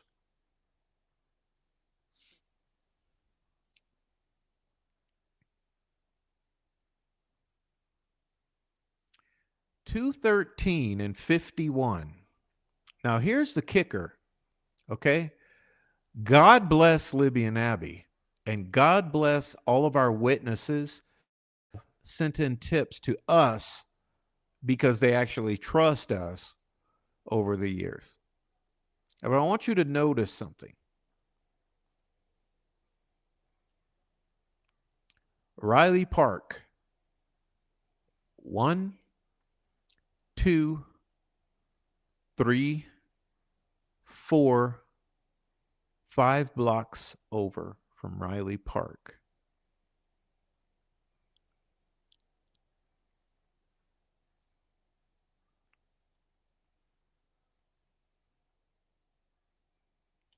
The initial captured latitude and longitude and altitude in meters embedded into the video's metadata were here. There was no horizontal precision captured. When the camera app initially requested device location at 1413 or 213, it initially requested reduced or low accuracy data, likely from cell towers according to the state to be provided. As the video continued to record, the camera app requested location services calculate more accurate, which is what the phone calculated at 1413.55.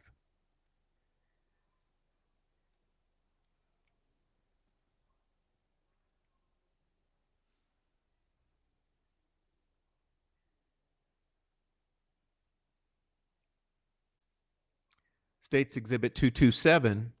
As the video continued to record, the camera app requested location services calculate more accurately, which is what the phone calculated at 1413.55, which puts it now here. Again, the explanation for this is not that there's fuckery afoot, okay? Not that there's photoshopping, fabricating, and all of this.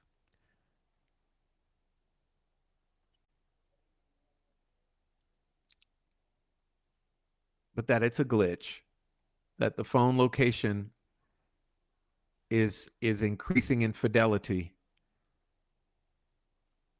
in 3 seconds or 4 seconds. But we got Riley Park right here. Sorry, right here. Riley Park. High Bridge.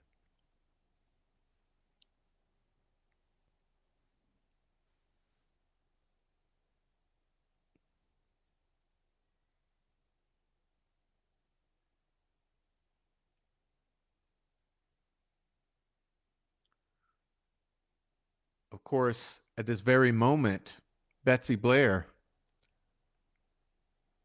is now claiming to be at the trail split, with the proof being her location, her Fitbit data from a screenshot from Fitbit.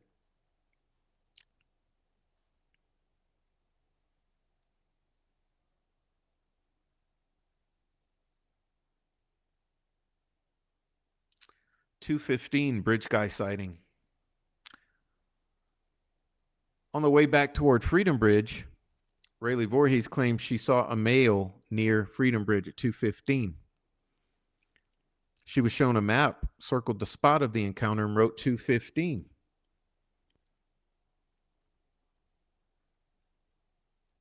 Brianne Wilbur encountered the man as they were leaving.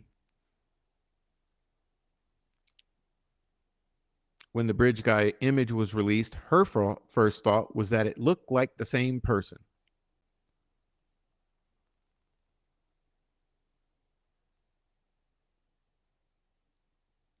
A longtime Reddit user, Bitterbeat Poet, posted running commentary and field notes about the case for years. He was outspoken and critical of the investigation, direct contact with several of the teen witnesses' families, and relays what they told him. Also claimed contact with other witnesses.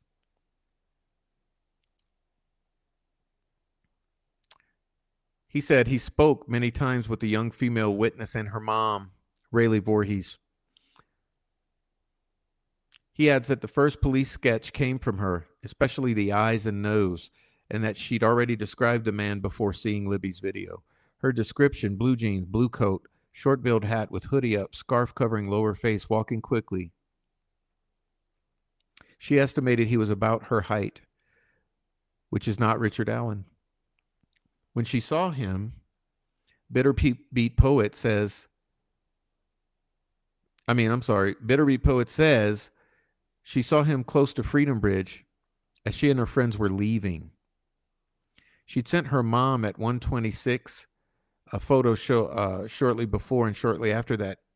He was at Freedom Bridge heading toward High Bridge.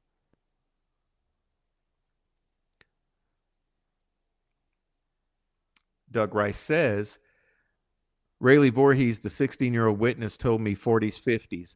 The man who saw him leaving guessed 50s, 60s, even as they both passed within a few feet.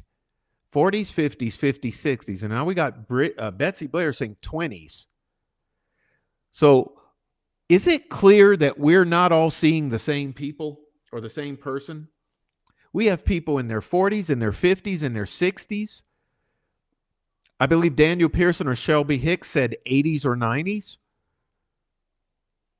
Okay, we got someone 50s, 60s, 70s, 80s, 90s, and then we got someone 20.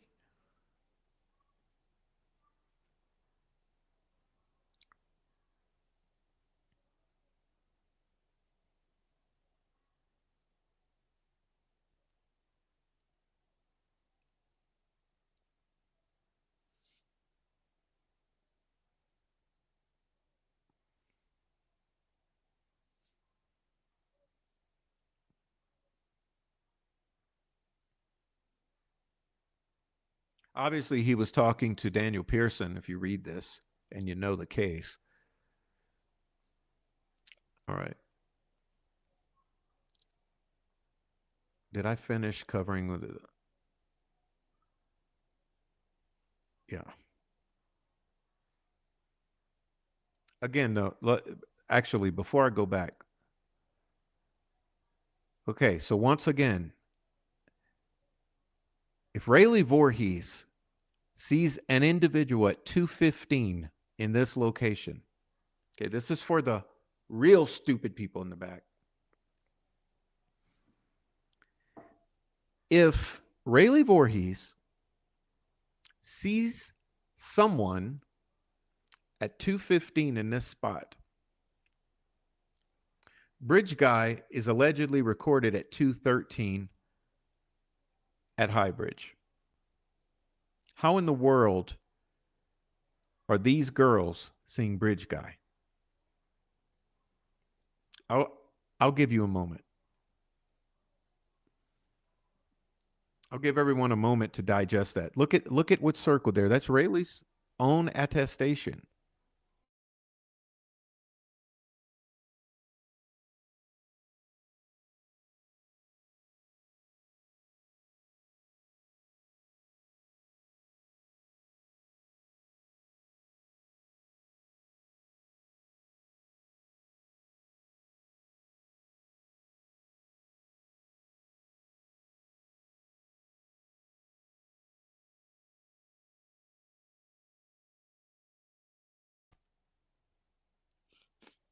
It just makes no sense. right? It makes no sense. You're trying to fit a square peg in a round hole.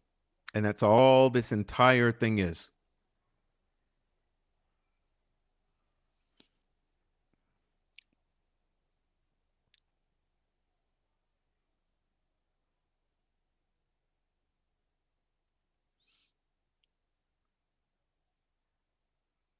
Betsy allegedly leaves the trail 2:15.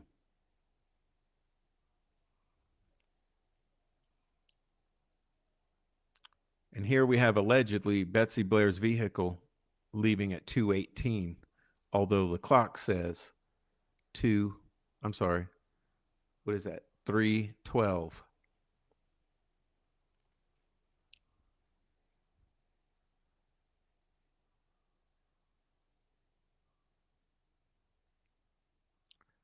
Now,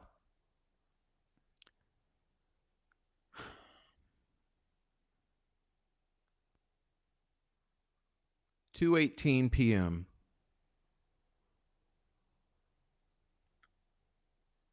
5 minutes. Okay, 5 minutes after the alleged encounter with the guy who you have come to know as Bridge Guy. 5 minutes later, Libby's phone movement stops.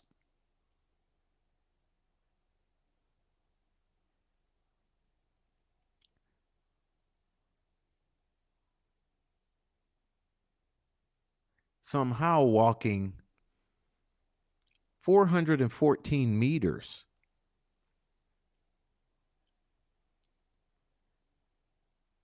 Now, I don't know if you saw before or you recognized that we were talking about 500 feet. So, how 500 feet becomes 414.39 meters is beyond me.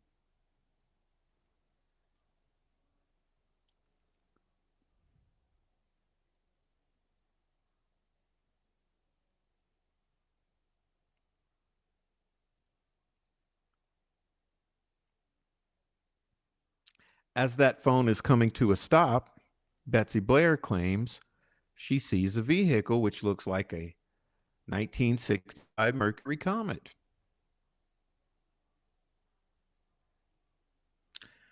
And as I mentioned before, what does she pull out of a lineup? Which vehicle does she identify out of a lineup?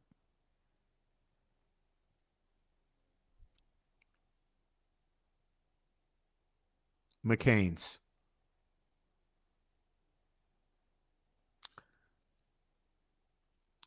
As she's leaving, David Riley is arriving, parking at Mears' lot.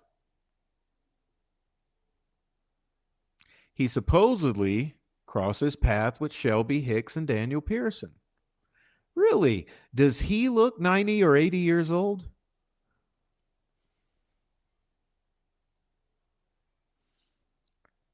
2:30 or 2:29, McCain allegedly arrives. Well, odd, because uh looks like Betsy Blair saw him as she's leaving.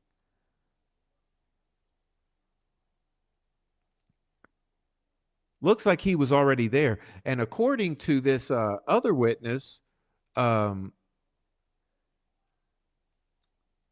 looks like he was there all day. Very possible he was there parked all day from 8:30 a.m. or so. But in our fantasy world narrative, he's just arriving.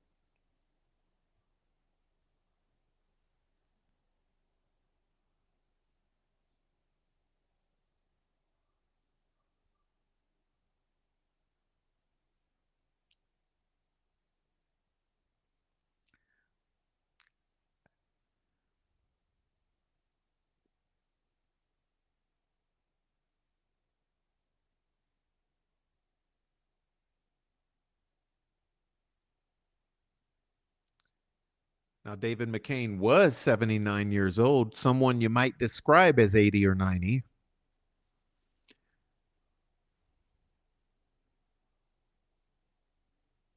highly familiar with the entire area.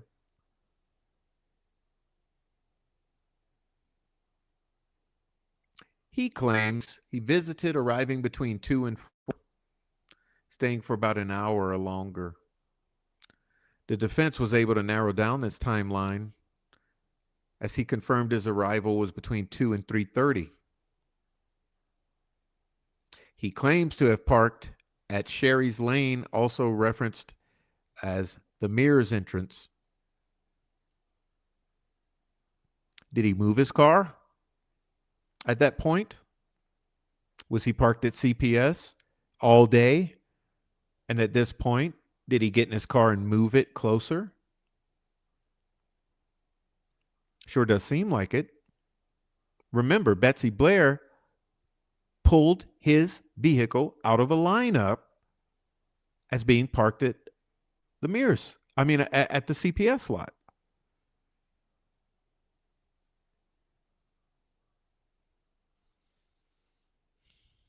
He claims to have taken a lot of photos. Claims to have walked out partway across the bridge like everyone else. They never want to claim that they went across that damn bridge, although we know Pearson and Hicks did.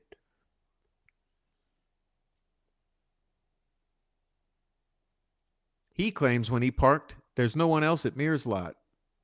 Claims he saw a couple. Well, that's got to be Pearson and Hicks. He recalls seeing other people in the distance, but don't know who.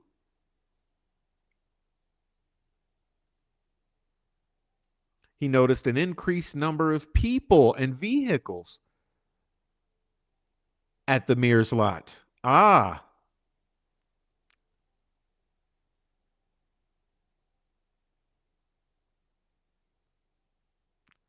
He gets shouted at by a man in a bright orange jacket who's fat, saying, "Have you seen two girls?" He gets in his car and peels out. Don't remember which way he went. Didn't see any pedestrians.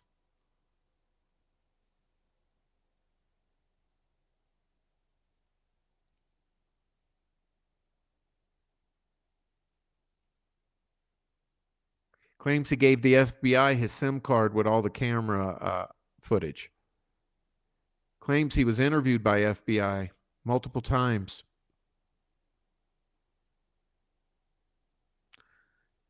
Claims he was asked about a car in the background of one of his photographs.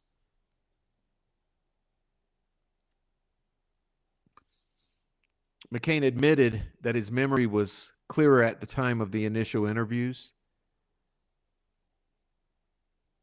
He was not subpoenaed to testify.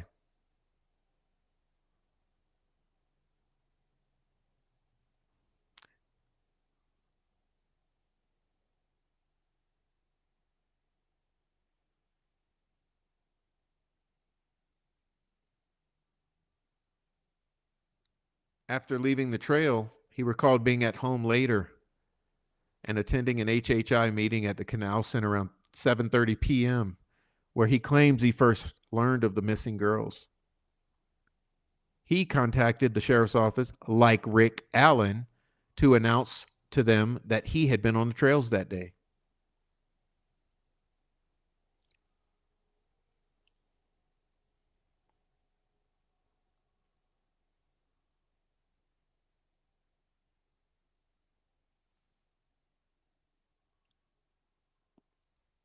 Shelby fucking Hicks and Daniel fucking Pearson.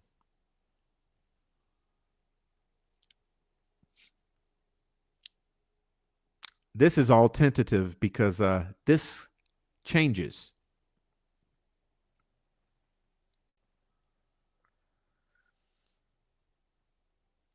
At 2:32, there's movement of 50 meters. Elevation changes.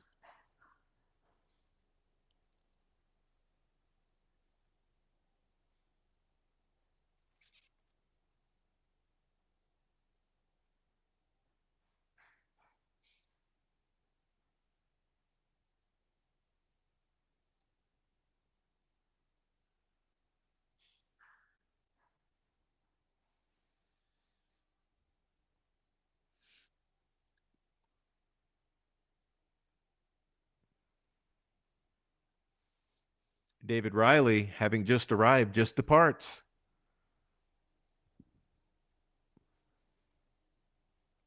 According to Doug Rice, Pearson may have encountered Bridge Guy.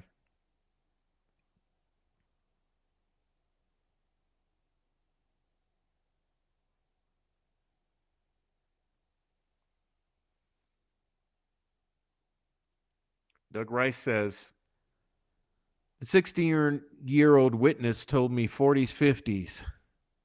The man who saw him leaving guessed 50s, 60s. 40s, 50s, 50s, 60s. Not Rick Allen. You've seen this already?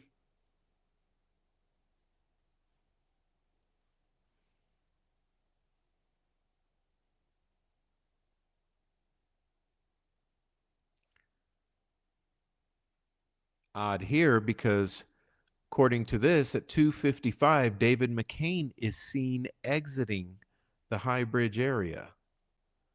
Well, that's interesting.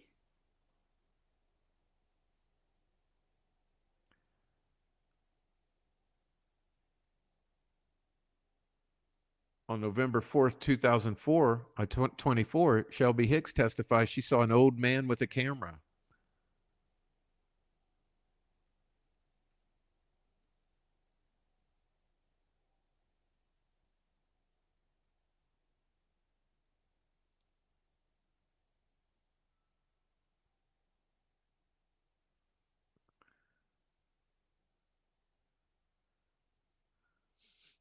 Sorry about that.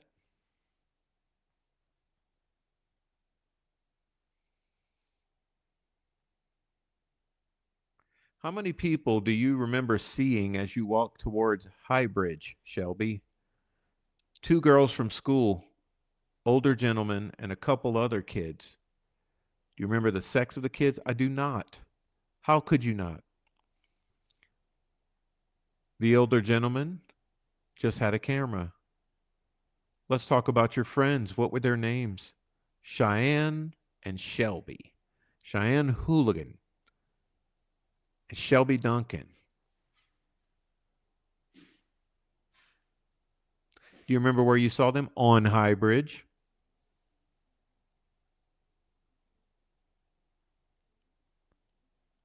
So who was first at High Bridge? You or your friends? I watched them go in that direction, but I can't remember if I watched them to the very end of the bridge.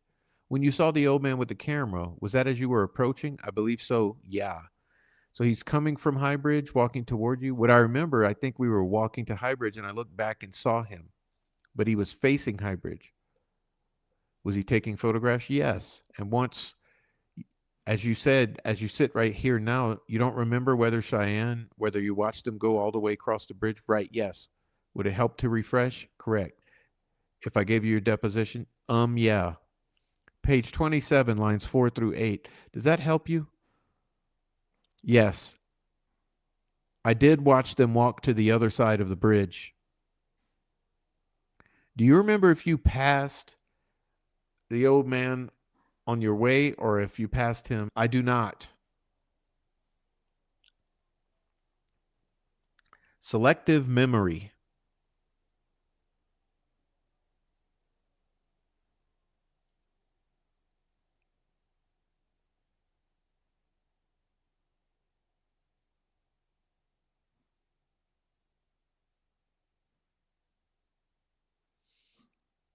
What time do you believe you arrived, Shelby?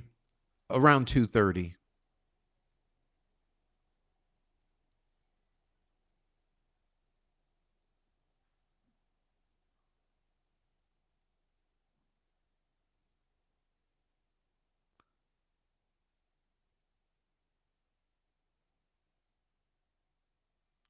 So when you were on the platform, the first platform of the bridge, who did you see walking toward the bridge? Shelby and Cheyenne.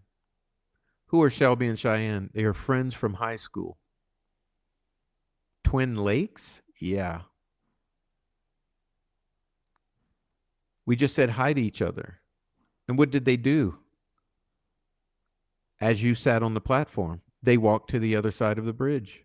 Who was on the platform with you? Daniel. And which platform was that? I don't know.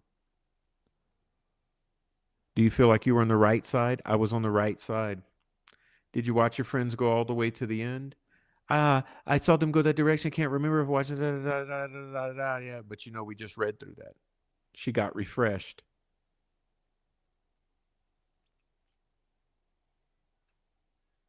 When you were on the platform, how long do you think you were on the bridge? 15, 20 minutes. Would it help to refresh your recollection if I handed you your deposition? How long did you think you were on the bridge on that platform? Less than 30 minutes. Could be as much as 30 minutes? Yes, but no more than 30 minutes? Right.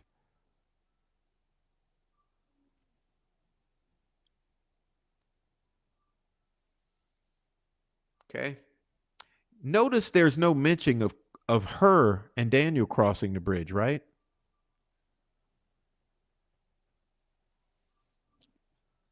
Because I just want you all to realize about the lies. When I'm saying there's lies been told, notice she makes no mention whatsoever of crossing the bridge, right?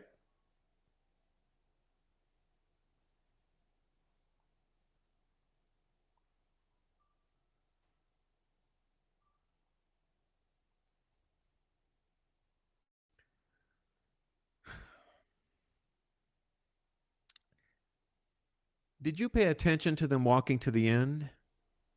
No. Did you watch them walk back? No. Did you leave the platform before they returned? Yes. Interesting.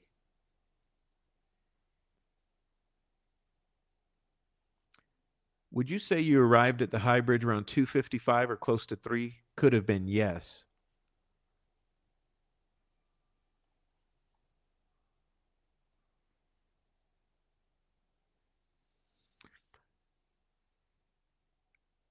Shelby Hicks and Daniel Pearson are on platform 1 at 2:55.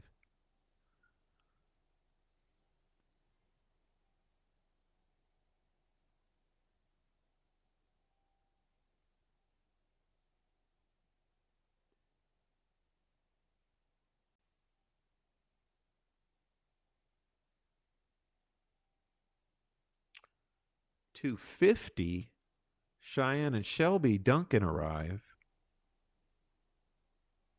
She drove a purple Chrysler.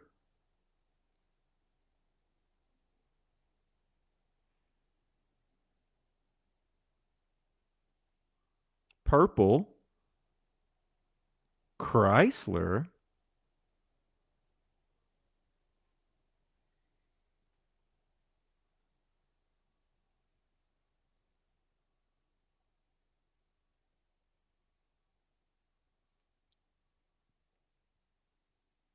She claims to have arrived at the high bridge around 2:50, parked her purple Chrysler in the grass.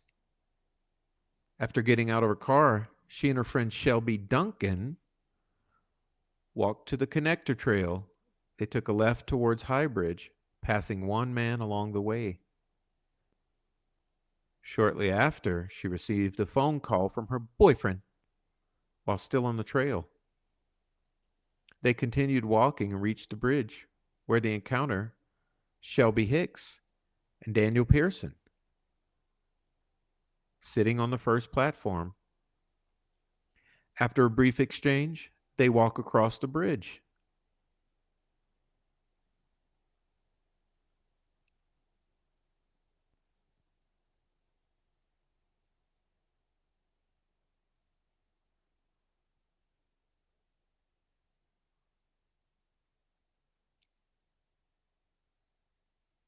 As Cheyenne and Shelby pass an overweight man with a camera, they both say hi.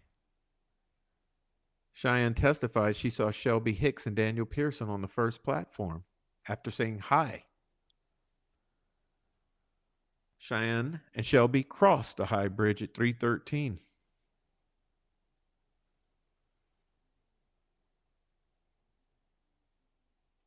Cheyenne stated, it took a while to get across the bridge because it's dangerous. It's missing spots, missing wood. So it took a while to get across. At the end, we got off the bridge because we had to use the bathroom. So we both, shared that moment right there down at the end of the bridge. But we only stepped right off the bridge because there's a barrier you can't go past.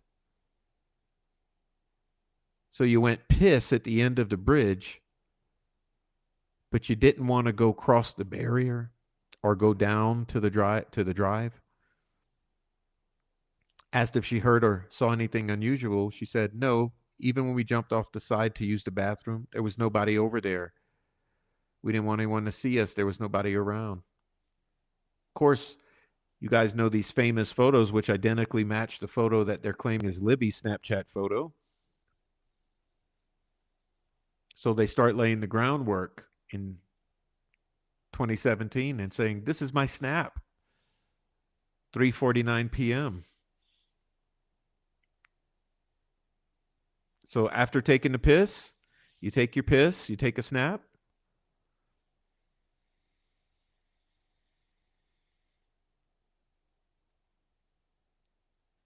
Again, screenshots. We got some feet. Okay. 3:55 p.m. Screenshots. This entire case is built on a house of screenshots.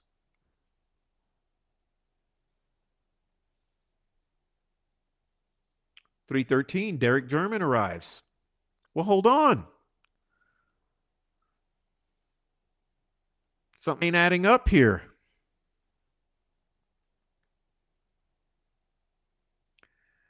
Derek German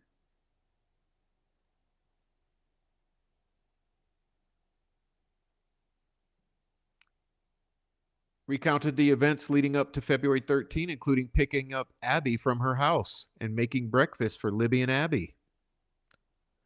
He detailed his activities, including leaving the house to take pictures for his mother in Frankfurt, receiving a phone call from Libby asking to be picked up from Highbridge, subsequent actions to locate the girls when they did not respond to his calls.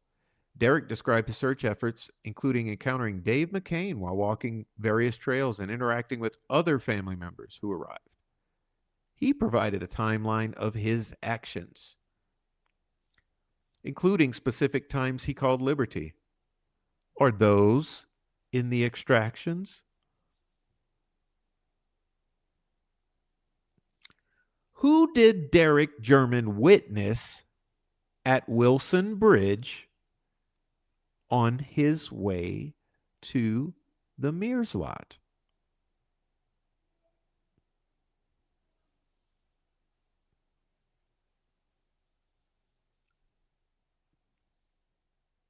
I still want to know who's there, what happened.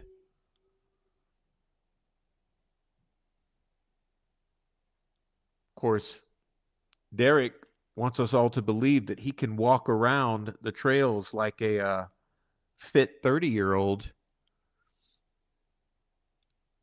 which we highly doubt.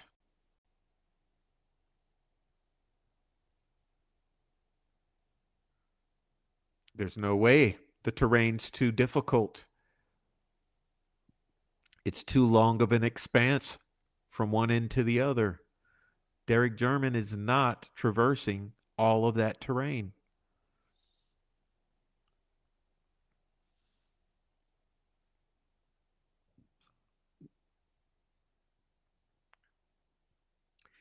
Derek describes seeing two kids on a moped and a Razor scooter. He observes flashlights, emergency lights, clarifies he never crossed the bridge.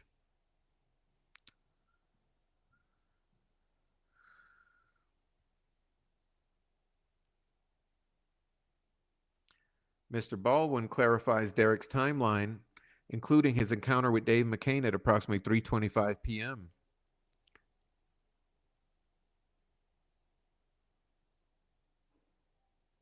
Derek claims there were challenges of searching unfamiliar wooded terrain, limited visibility.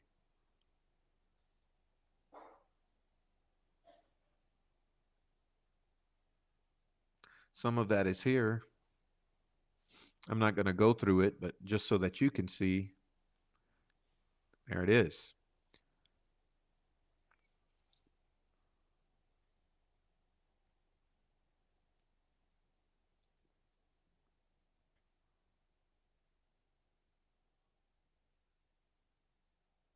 Derek asked Dave McCain, according to Derek, if he'd seen two teenage girls, and McCain says no, but I seen a couple down there taking pictures. A couple what?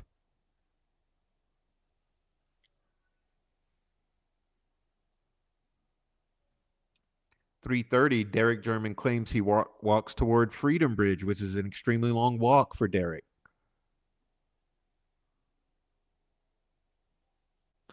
Derek calls Becky Patty.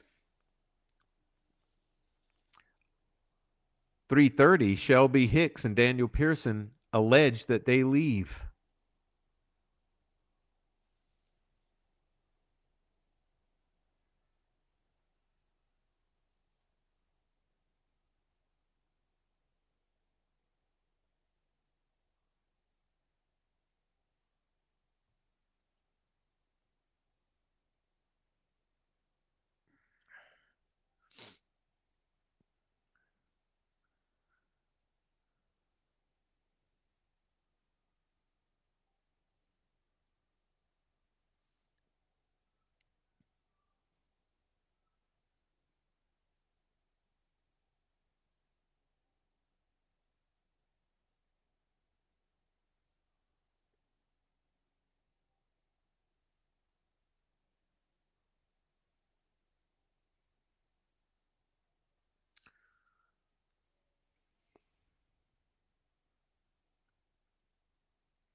Something off about this.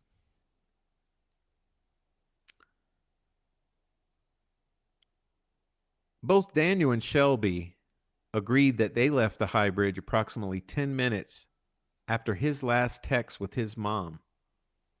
His last text with his mom was around 3:35, which puts them leaving approximately 3:45. They both agreed, Daniel and Shelby, that they left the parking area around 3:50 or 4 p.m.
As Pearson and Hicks are leaving, Cheyenne and Shelby are crossing the bridge.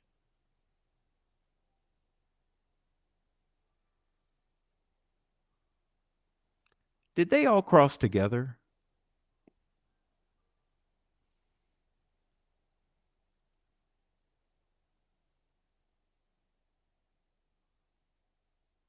356, Cheyenne and Shelby on platform 1.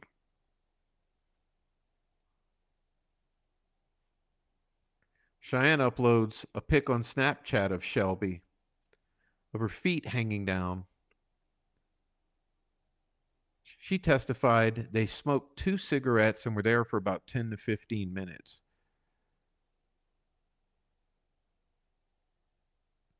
That's after rendezvousing with Daniel and Shelby. What were those 4 doing? And why do their stories not line up? Why are they not telling the full truth?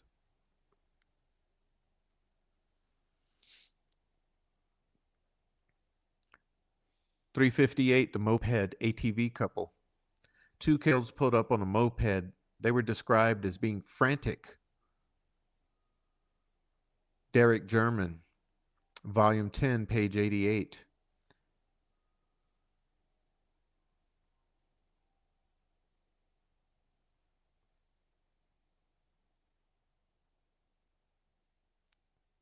And conveniently now, we have Sarah Carbaugh, who for whatever reason decides that she sees Bridge Guy right here. Well, she sees someone, according to her, who's muddy in a tan jacket on this side of the cemetery. So notice, here's a butcher shop. Here's a cemetery. Between the cemetery and the butcher shop, as she's going away, she claims she sees someone muddy and then bloody, in tan and then blue. And of course, they allow her to pick out her own vehicle, which this screenshot is supposed to prove. Again, this screenshot is claimed to be 356, but the camera says 450. 450.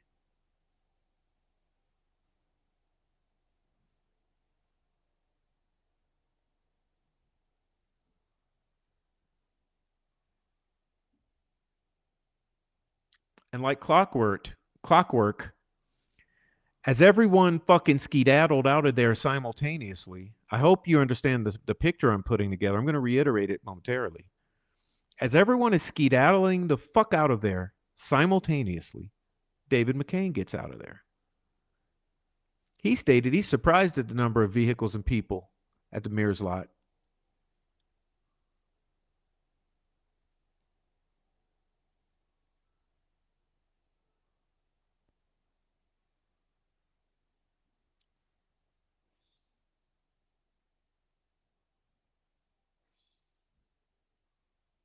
And then Dumpy Derek shows up, begins walking at 420 to High Bridge, he claims.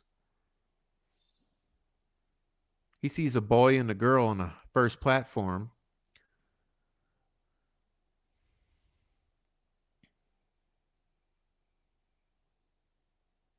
And then Kelsey and Cody arrive. Are we noticing a pattern here?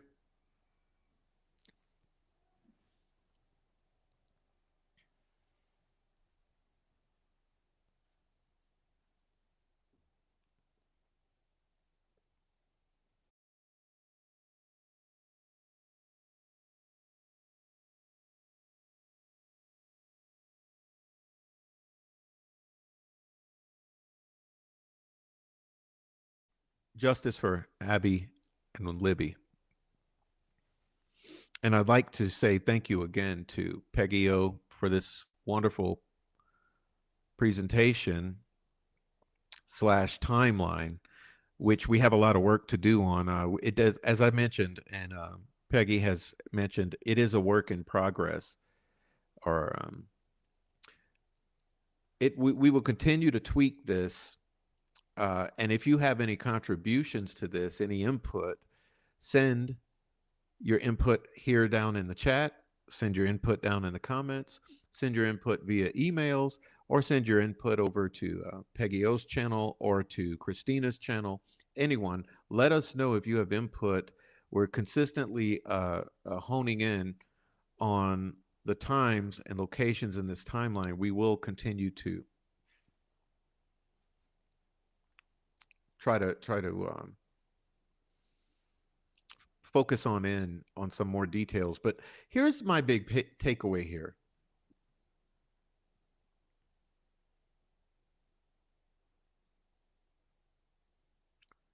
After all of this bull that has taken place, right?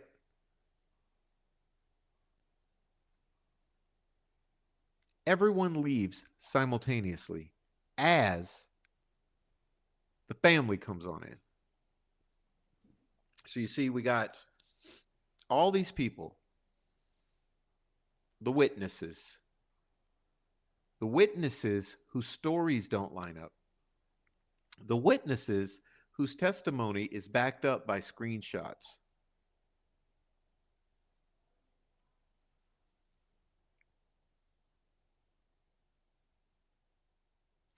And I've said before, it's interesting because you had all these people here before the 2 o'clock time frame, right? So prior to 2 o'clock, you've got this whole group, it's out there, and Bree's not making sense. It seems like she separates off from the group at some point. It seems like these little girls are not telling the whole truth. Like they separate at certain points. They kind of break off in little subgroups. It looks like we have Rayleigh by herself at one point. We have Bree by herself at one point. We have the two little girls. Who knows where they are? There's all this fuckery with those little girls before.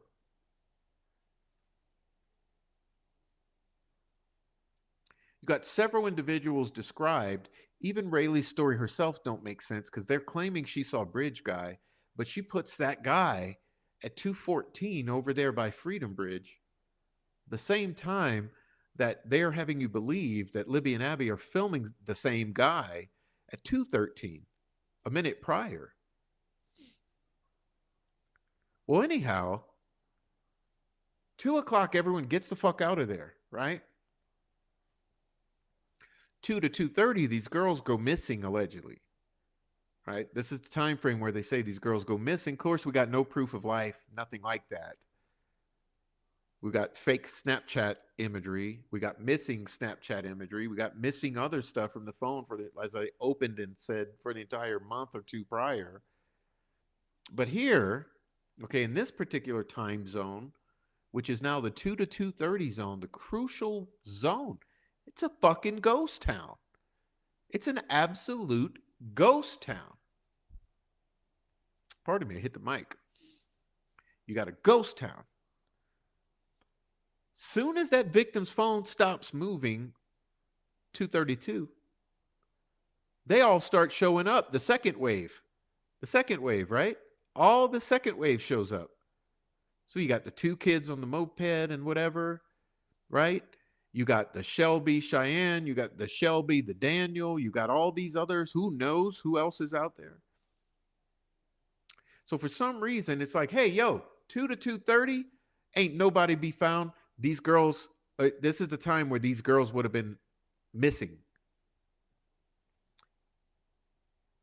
Then at 2:30 or so, they all start flooding in. Okay, 2:30, 3:30. Fuck around. Approximately 4 o'clock, everyone skedaddles. Total fucking ghost town again. Everyone skedaddles. Family shows up. 4 o'clock. Okay, so your timeline goes like this: 12 to 2:30. I'm sorry, 12 to 2. Flurry of activity. 2 to 2:30. Ghost fucking town. 2:30 to 4. Flurry of activity. Everything's normal too. No one sees blood. No one hears screaming. No one hears shuffling around. Like I've said, I've been out there. You can hear everything. Don't you think if Richard Allen was killing those girls at the very time that these other people are sitting on that bridge over water from an elevated position, they wouldn't hear the pitter patter of feet on the leaves? The splashing of water, the groans, the screams, the heavy breathing. No one would hear anything.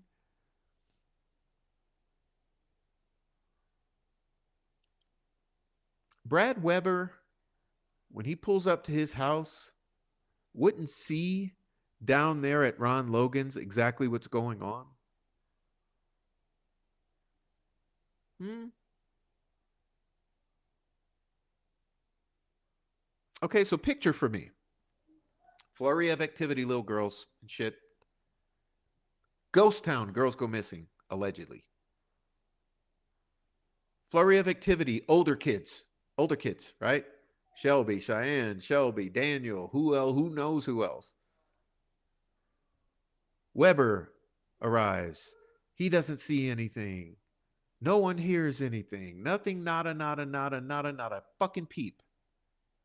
Remember, during this whole time, too, you got these other phones, these unidentified phones in the geofencing traversing the crime scene this entire window of time.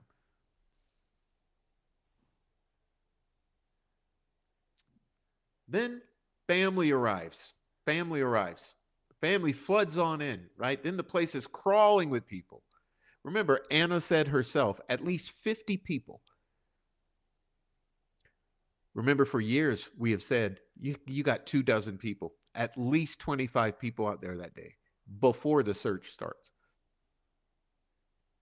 Got a guy walking a dog, the dog's taking a shit, pissing on shit, things happen. You got McCain out there, he's doing shenanigans. You got other people taking pictures, you got all of this stuff going on. Not one person sees the girls. Although they now have you believe that Betsy Blair sees the girls, Fitbit lady. No one sees the girls whatsoever. It's a ghost town during the period where they're there. Of course, that means, what would a ghost town mean? No one's there to see them. Okay, the very time this alleged disappearance happens or encounter or bridge guy attacks them and walks them across the water and kills them in broad daylight, in full public view, the very time that's happening, all these people arrive who are more adult oriented. McCain, Shelby, Daniel, Cheyenne, Duncan, they all arrive. The two little kids on the moped and whatever. Everybody arrives now. Okay. No one still hears a thing. Weber arrives. No one hears a thing. It's a goddamn, it's perfectly fucking normal. They're sitting there smoking cigarettes. They're playing around on the bridge. They all kind of lie too. It's like Cheyenne and Shelby and Daniel and Shelby, they all kind of seem to all cross the bridge together, in my opinion. They all cross the bridge. They go fuck around over there a little bit. They come back, and then Shelby and Daniel leave, and Shelby, Duncan, and Cheyenne kind of take another couple cigarettes. Who knows what just happened? But they're all just enjoying themselves, perfectly normal. Family arrives, freaks the fuck out, freak out until midnight, 2 a.m. Right? Then everybody goes home again. And here's the kicker. Here's the kicker to this story. Those bodies are not found. Okay, those bodies are supposed to be there from 3:30, 4 p.m., right? 4 p.m., 5 p.m., 6 p.m., 7 p.m., 8 p.m., 9 p.m., 10, 11, 12, 1, 2.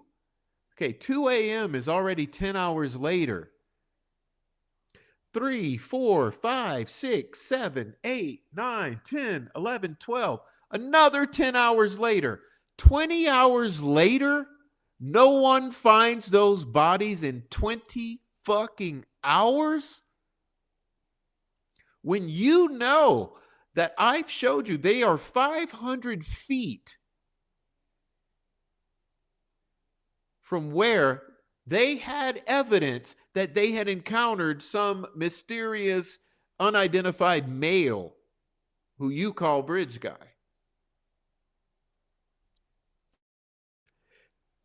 Picture.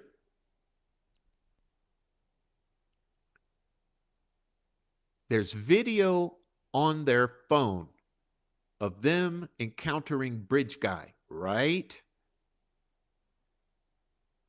At the bridge, the very last place they're known to be is right in that very spot. Remember, the family claims they saw screenshots of them at that very location. This place right, let me put it back up on the screen. They're right on this bridge, right? You got the fucking evidence in the family's hands at this very moment when they're searching for those girls. They know the very last place they knew them to be, allegedly, is supposedly on that bridge. 500 feet away, they want you to believe that those bodies are laying there on Ron Logan's property. And 20 hours go by, and those bodies are allegedly 500 feet away from where they last knew them to be. And they're not found for 20 fucking hours.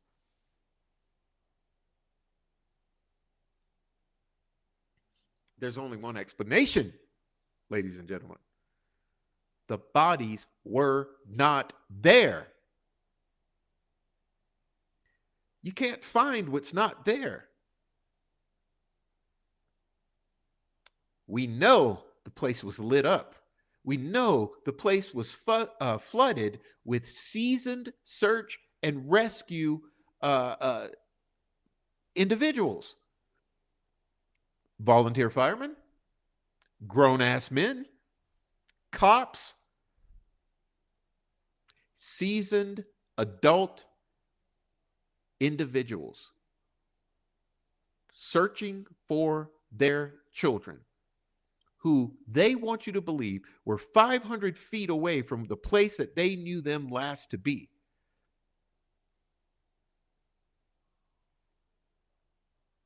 That's how bad this is. Everybody lied. The bodies ain't there. You can't find them. You can't find what is not there.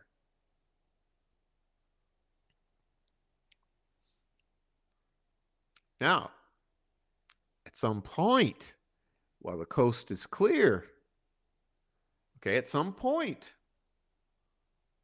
the coast becomes clear. The bodies are placed there. And then, voila, everybody come in, somebody come find these girls, and boom, they're found.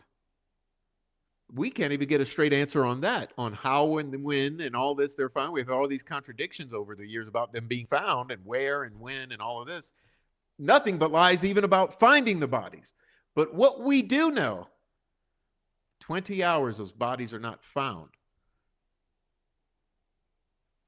It's an absolute impossibility that you could have dozens upon dozens upon dozens of seasoned firemen, cops, and family members searching that terrain and not find those two dead bodies in a wintry mix, right? It's not green and thicket. It's not green overgrown thicket, totally blown up like late summer in Florida. This is not a florid, dense thicket environment. This is a barren, no leaves on the trees, everything's brown and dead environment. Bodies were not there. It's the only logical explanation. The bodies were placed there when the coast was clear, right? That's the only logical explanation.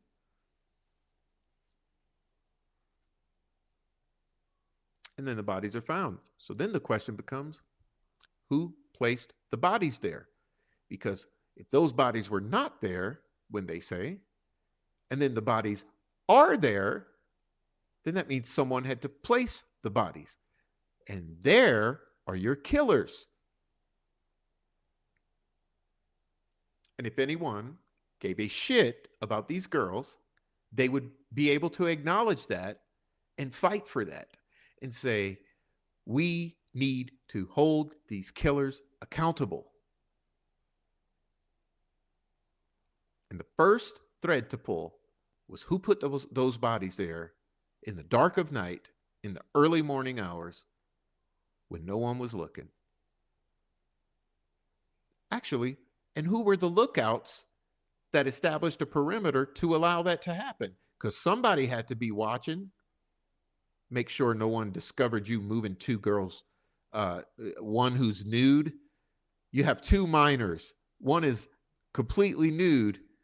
The other one is wet and dressed in her friend's clothing, which indicates she had been nude. You got two little girls who had just been nude, and you're going to have them dead.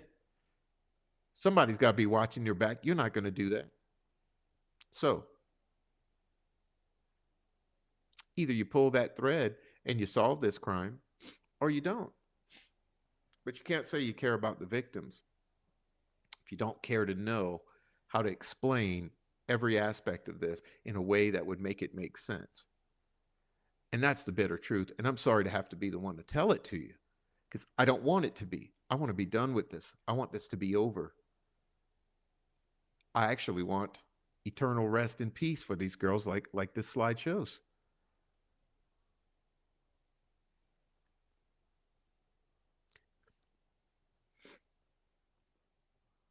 But you can't have it in a case built on lies.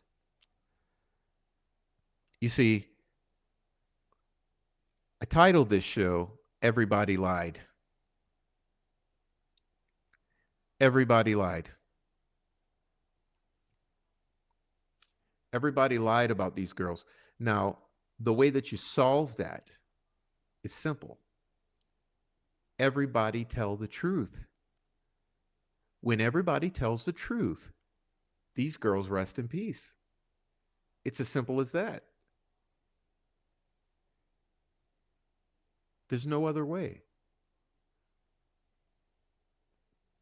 It's why I've scolded this community for years, and I've said, somebody from this area needs to stand up and tell the truth about these victims.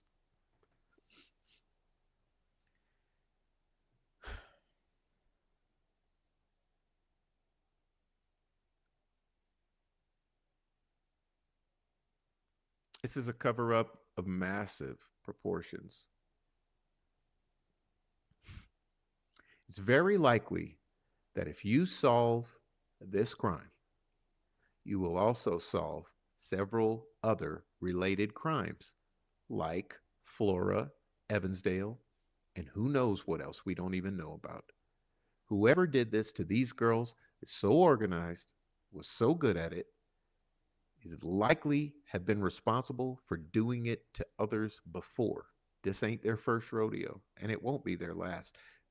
Somebody got to do something about this. That's why we've been saying, we're the feds here. Keep in mind, there's an entire other sphere of this entire cover up and this railroading of Richard Allen we haven't even touched upon tonight. We basically stepped through the timeline from the state and showed all the ways that it don't make sense. Then you go look at the thousands of other hours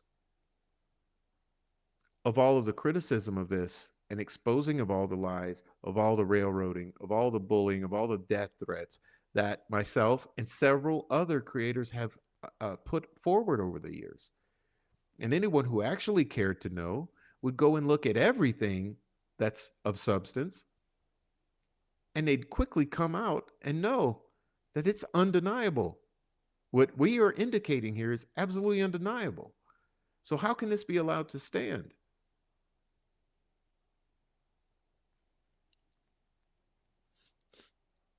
And that's my take on it. That's my take. And it's unfortunate. I don't want to have this take. I want to be done.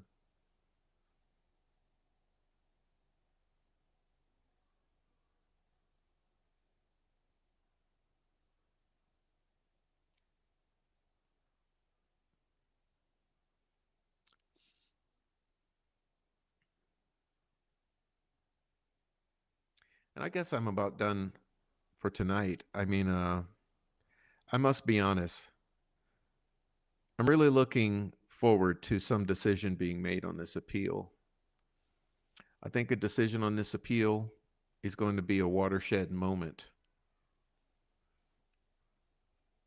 because either shit's gonna hit the fan or shit's gonna hit the fan, and I think shit's gonna hit the fan. So it's inevitable. Either way it goes, shit's gonna hit the fan. It's gonna be a watershed moment. I'd like to be past that, but God bless you all, and I'm pretty burned out. It's an emotional walk to take through all this stuff every single time. So it's a little exhausting, but I so appreciate everyone being here. And I didn't really have an opportunity to look at the chat much tonight, but I thank you chatters for being here, and especially want to thank my super chatters for supporting the channel. You do me solids. You just do me great solids, and thank you very much for that. Um, and yeah, again, shout out to Peggy O for doing that. To be honest with you, she did not produce that for the public. She produced that for herself. So um, I do appreciate her allowing me to use it as a jumping off point. And I think what I'm going to do is work with her to continue to use that as a resource and kind of add to it, because it's a great thing and it has the visual aids and also references. It's a really good format. So thank you, Peggy, for doing that. And also thank you, Christina, and It's a New Day for being here and adding your input tonight. Truly appreciated it. Hey, thank you, Fire Walk with Me. Thank you very much. I'm going to put that on the screen. Let's see. Thank you for the support. Um, um, hey, Bezo, you don't have to do that. Thank you, Bezo Jones. Thank you, Bezo. But yeah, y'all, thanks for being here tonight. It was amazing to see everyone. I appreciate you doing this. Um, I was never a great public speaker, and I still don't feel like I'm a good public speaker. So every time I get people in here talking with me, I truly do appreciate it, because I feel like, geez, I'm not the greatest at conveying my ideas and putting and performing this format. But I truly appreciate you. It's been a learning process. It's been a learning process. So I can't even watch a show from a year ago. If I go watch me a year ago, I'm like, oh no, no, no, I can't. I sucked a year ago. In a year, I'm going to be saying I suck now. But thank you very much for putting up with me, regardless. Okay. Um, and some of you have been here for several years, putting up with my bullshit. So I appreciate that. But yeah, y'all, it's Nutsville. It's Nutsville. The Delphi murders. Everybody lied. Kind of like Flora. Actually, exactly like Flora. Um, but what are you going to do? Feet to the fire, demand accountability, truth, and transparency. You know? Um, so, yeah, I want to thank everyone from the bottom of my heart. And make sure you go subscribe to all of our friends here. And I hope that maybe Deb and Christina, maybe a couple of y'all can drop some links down for our new viewers who maybe want to see who are some good channels to go watch. Um, and so please put our community members' channels down in the chat, and that'll be nice. And shout out to Criminal Network. Look, Criminal Network and I have had a little head butting over the years, but I want to say Criminal Network has been abused lately by several individuals, including going after his family members. And because I've experienced the same thing, I'm really not happy with that at all. Okay, I'm not happy with it. So for that reason, I'm gonna do what's right and say what's right and say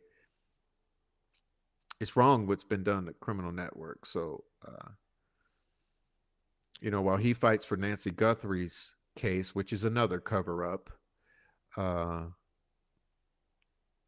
people need to understand that that's not right. And so, shout out Criminal Network, and I hope you shake those fleas, bro. Um, I don't appreciate wrong. Okay, like I said to someone earlier, right is right and wrong is wrong. Period. Okay, period. And the problem the troll farm has here, the Delphi murders troll farm, is they do wrong. Okay, the Delphi murders troll farm. They're wrong because right is right and wrong is wrong. And they have consistently done wrong. They've consistently done wrong as they protect pedophiles, um, as they defend the Dropbox, and as they cheer for Chomos. So, yeah, troll farm, right is right and wrong is wrong, and you were wrong. So, with that being said, happy Friday and happy 4th of July. Happy 4th of July. Freedom of thought, freedom of speech, freedom of word, freedom of deed. Happy 4th of July. Happy 250th. And shout out to all the native and indigenous peoples in the United States. This is your land.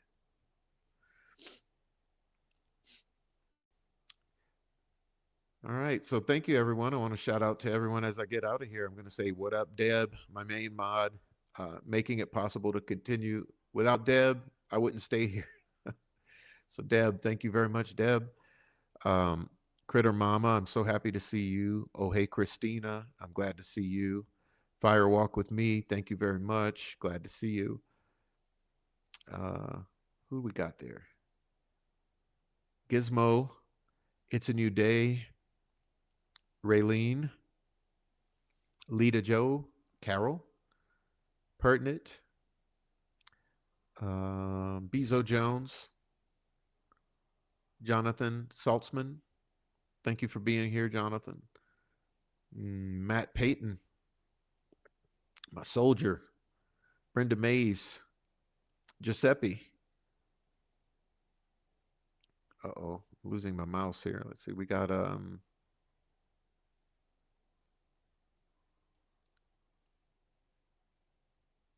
Sunflower Lola. Good to see you. Okay. Who else was in here?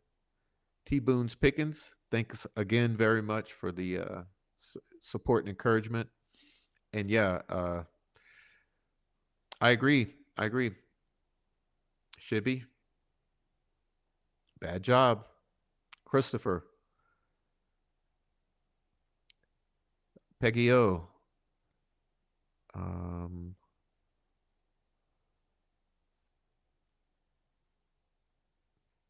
I see so many good comments that I haven't seen earlier. I didn't see. Okay, who else we got in here? Iva Apophis, welcome and thank you. Okay. We got I'm gonna have to highlight some of these comments on the out screen. Okay, that's what I'll do because they get some good comments here.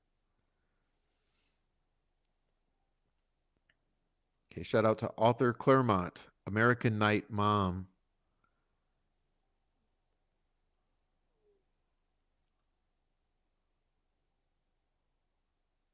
Mm-hmm.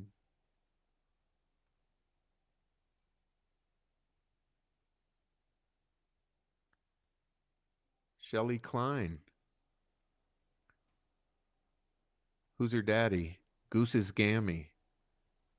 No shit, Sherlock. Peachy 26. Kate. Gary Hutchins. Dennis McKean. Again, thank you, Dennis, for the super chat. Digital. Hey, Digital. Zaddy's here. What's up, Zaddy? Fur Baby Daddy. What up, Fur Baby Daddy? Erica Morse. MJ Lewis, 1964. What up? Thanks for the super chat.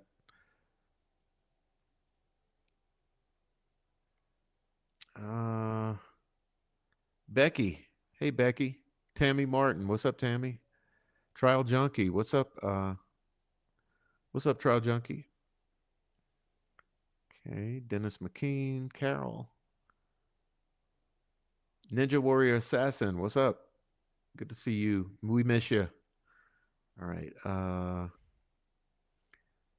Lord, my chat's stuck. Uh-oh, we got a stuck chat. Remember the hanging chads? We got a hanging chat. All right, boom. We got the hanging chats. Okay, come on, bro. When you hear my mouse clicking, it's just not working. Okay. David Rogers, Court of Public Opinion, Criminal Sociology KB, 26 Dead Zombies, dude. I'm going to shout out to Anarch. I didn't see him in here, but I'm shout out anyway. Donnie Kuntz, what's up with you? Quadaxel Mimi, hello to you. Monday, what up? So, hey, I hope I got everybody. If I missed you, I do apologize. Let me know. Okay, let me know if I missed you. But I'll be out of here. So good night, everyone. Happy Friday. Happy 4th of July. Happy 250. And that's it. All right. I want to make sure I didn't miss anyone on the last word here. Hanging chads. Yeah. Thank you, Giuseppe. All right. Boom. Y'all hype my live. Okay. Hype my live. Hit the thumbs up. Share it. Okay. Let everybody know. Enjoy. Okay. Share the good word. God bless everybody. God bless Libby and Abby. I'll see y'all later. We out. We out. Okay.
Not productive.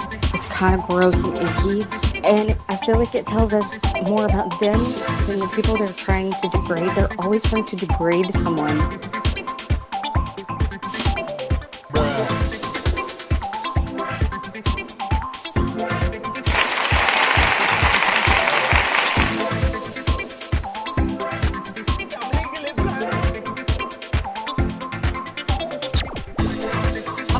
Fucking terrorist, a fucking pedophile, sympathizing fucking terrorist.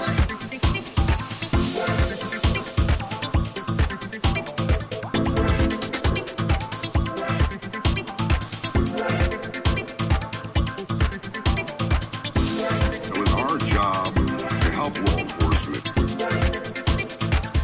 This is bullshit, Alado.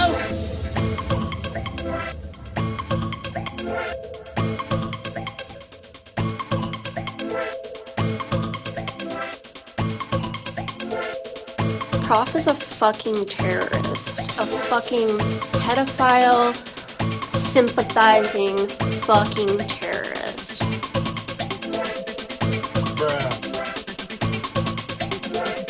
Bye bye, you fucking hoe.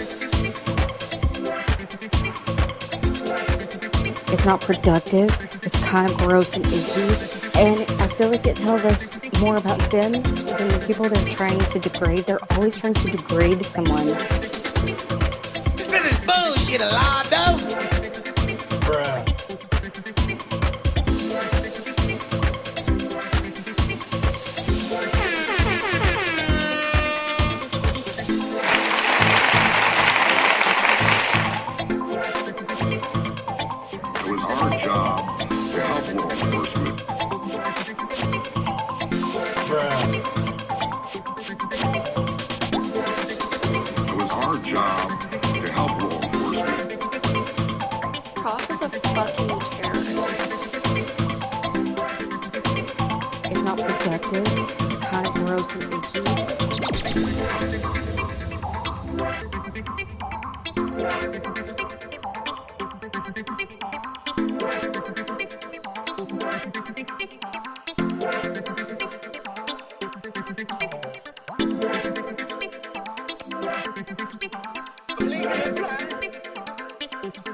Thank you. Let's have a good time.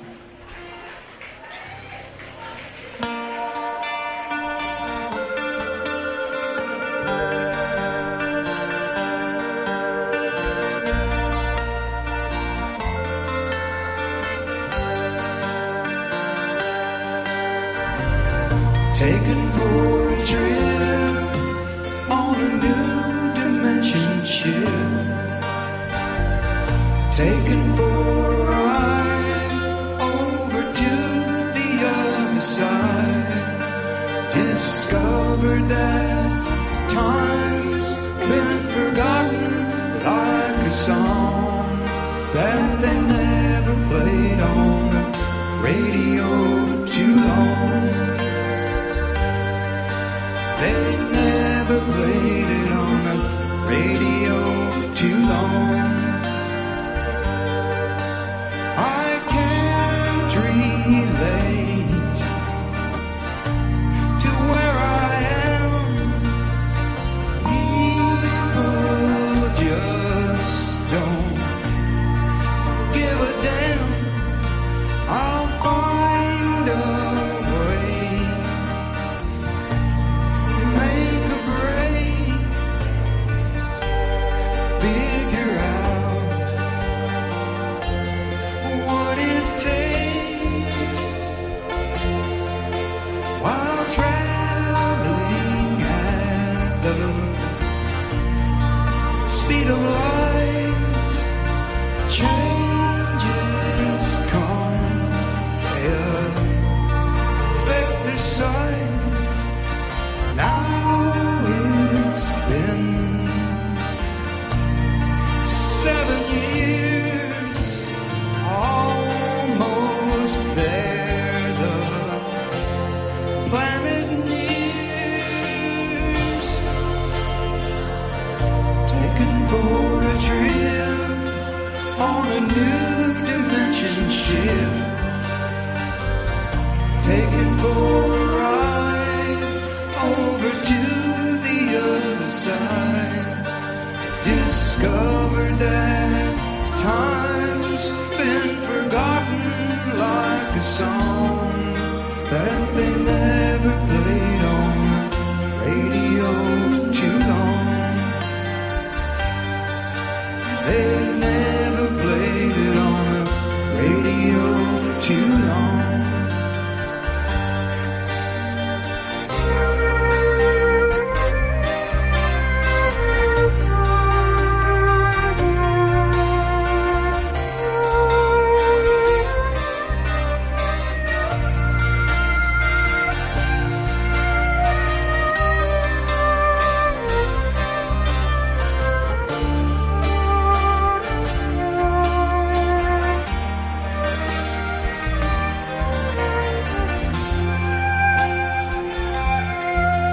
There's people that I recognize. They've come here without disguise, searching for a better home, place where we're not all alone. Taken for a trip on a new dimension ship. Taken for a ride over to the other side. Discovered that time's been forgotten like a song that they never played.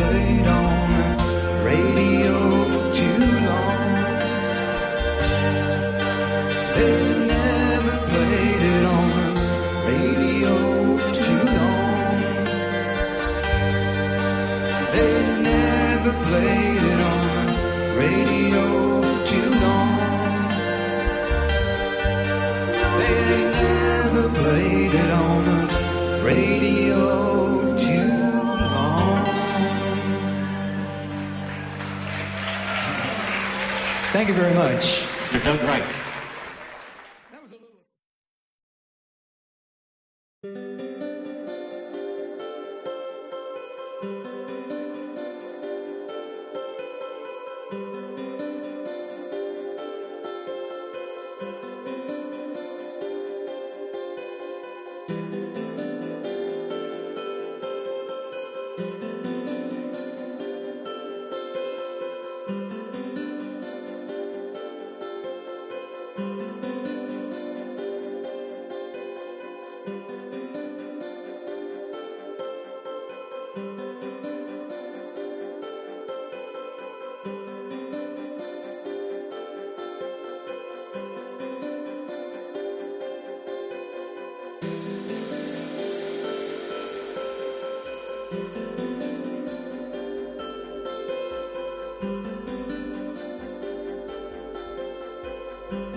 Well, obviously, we have a rapist in Lincoln Park.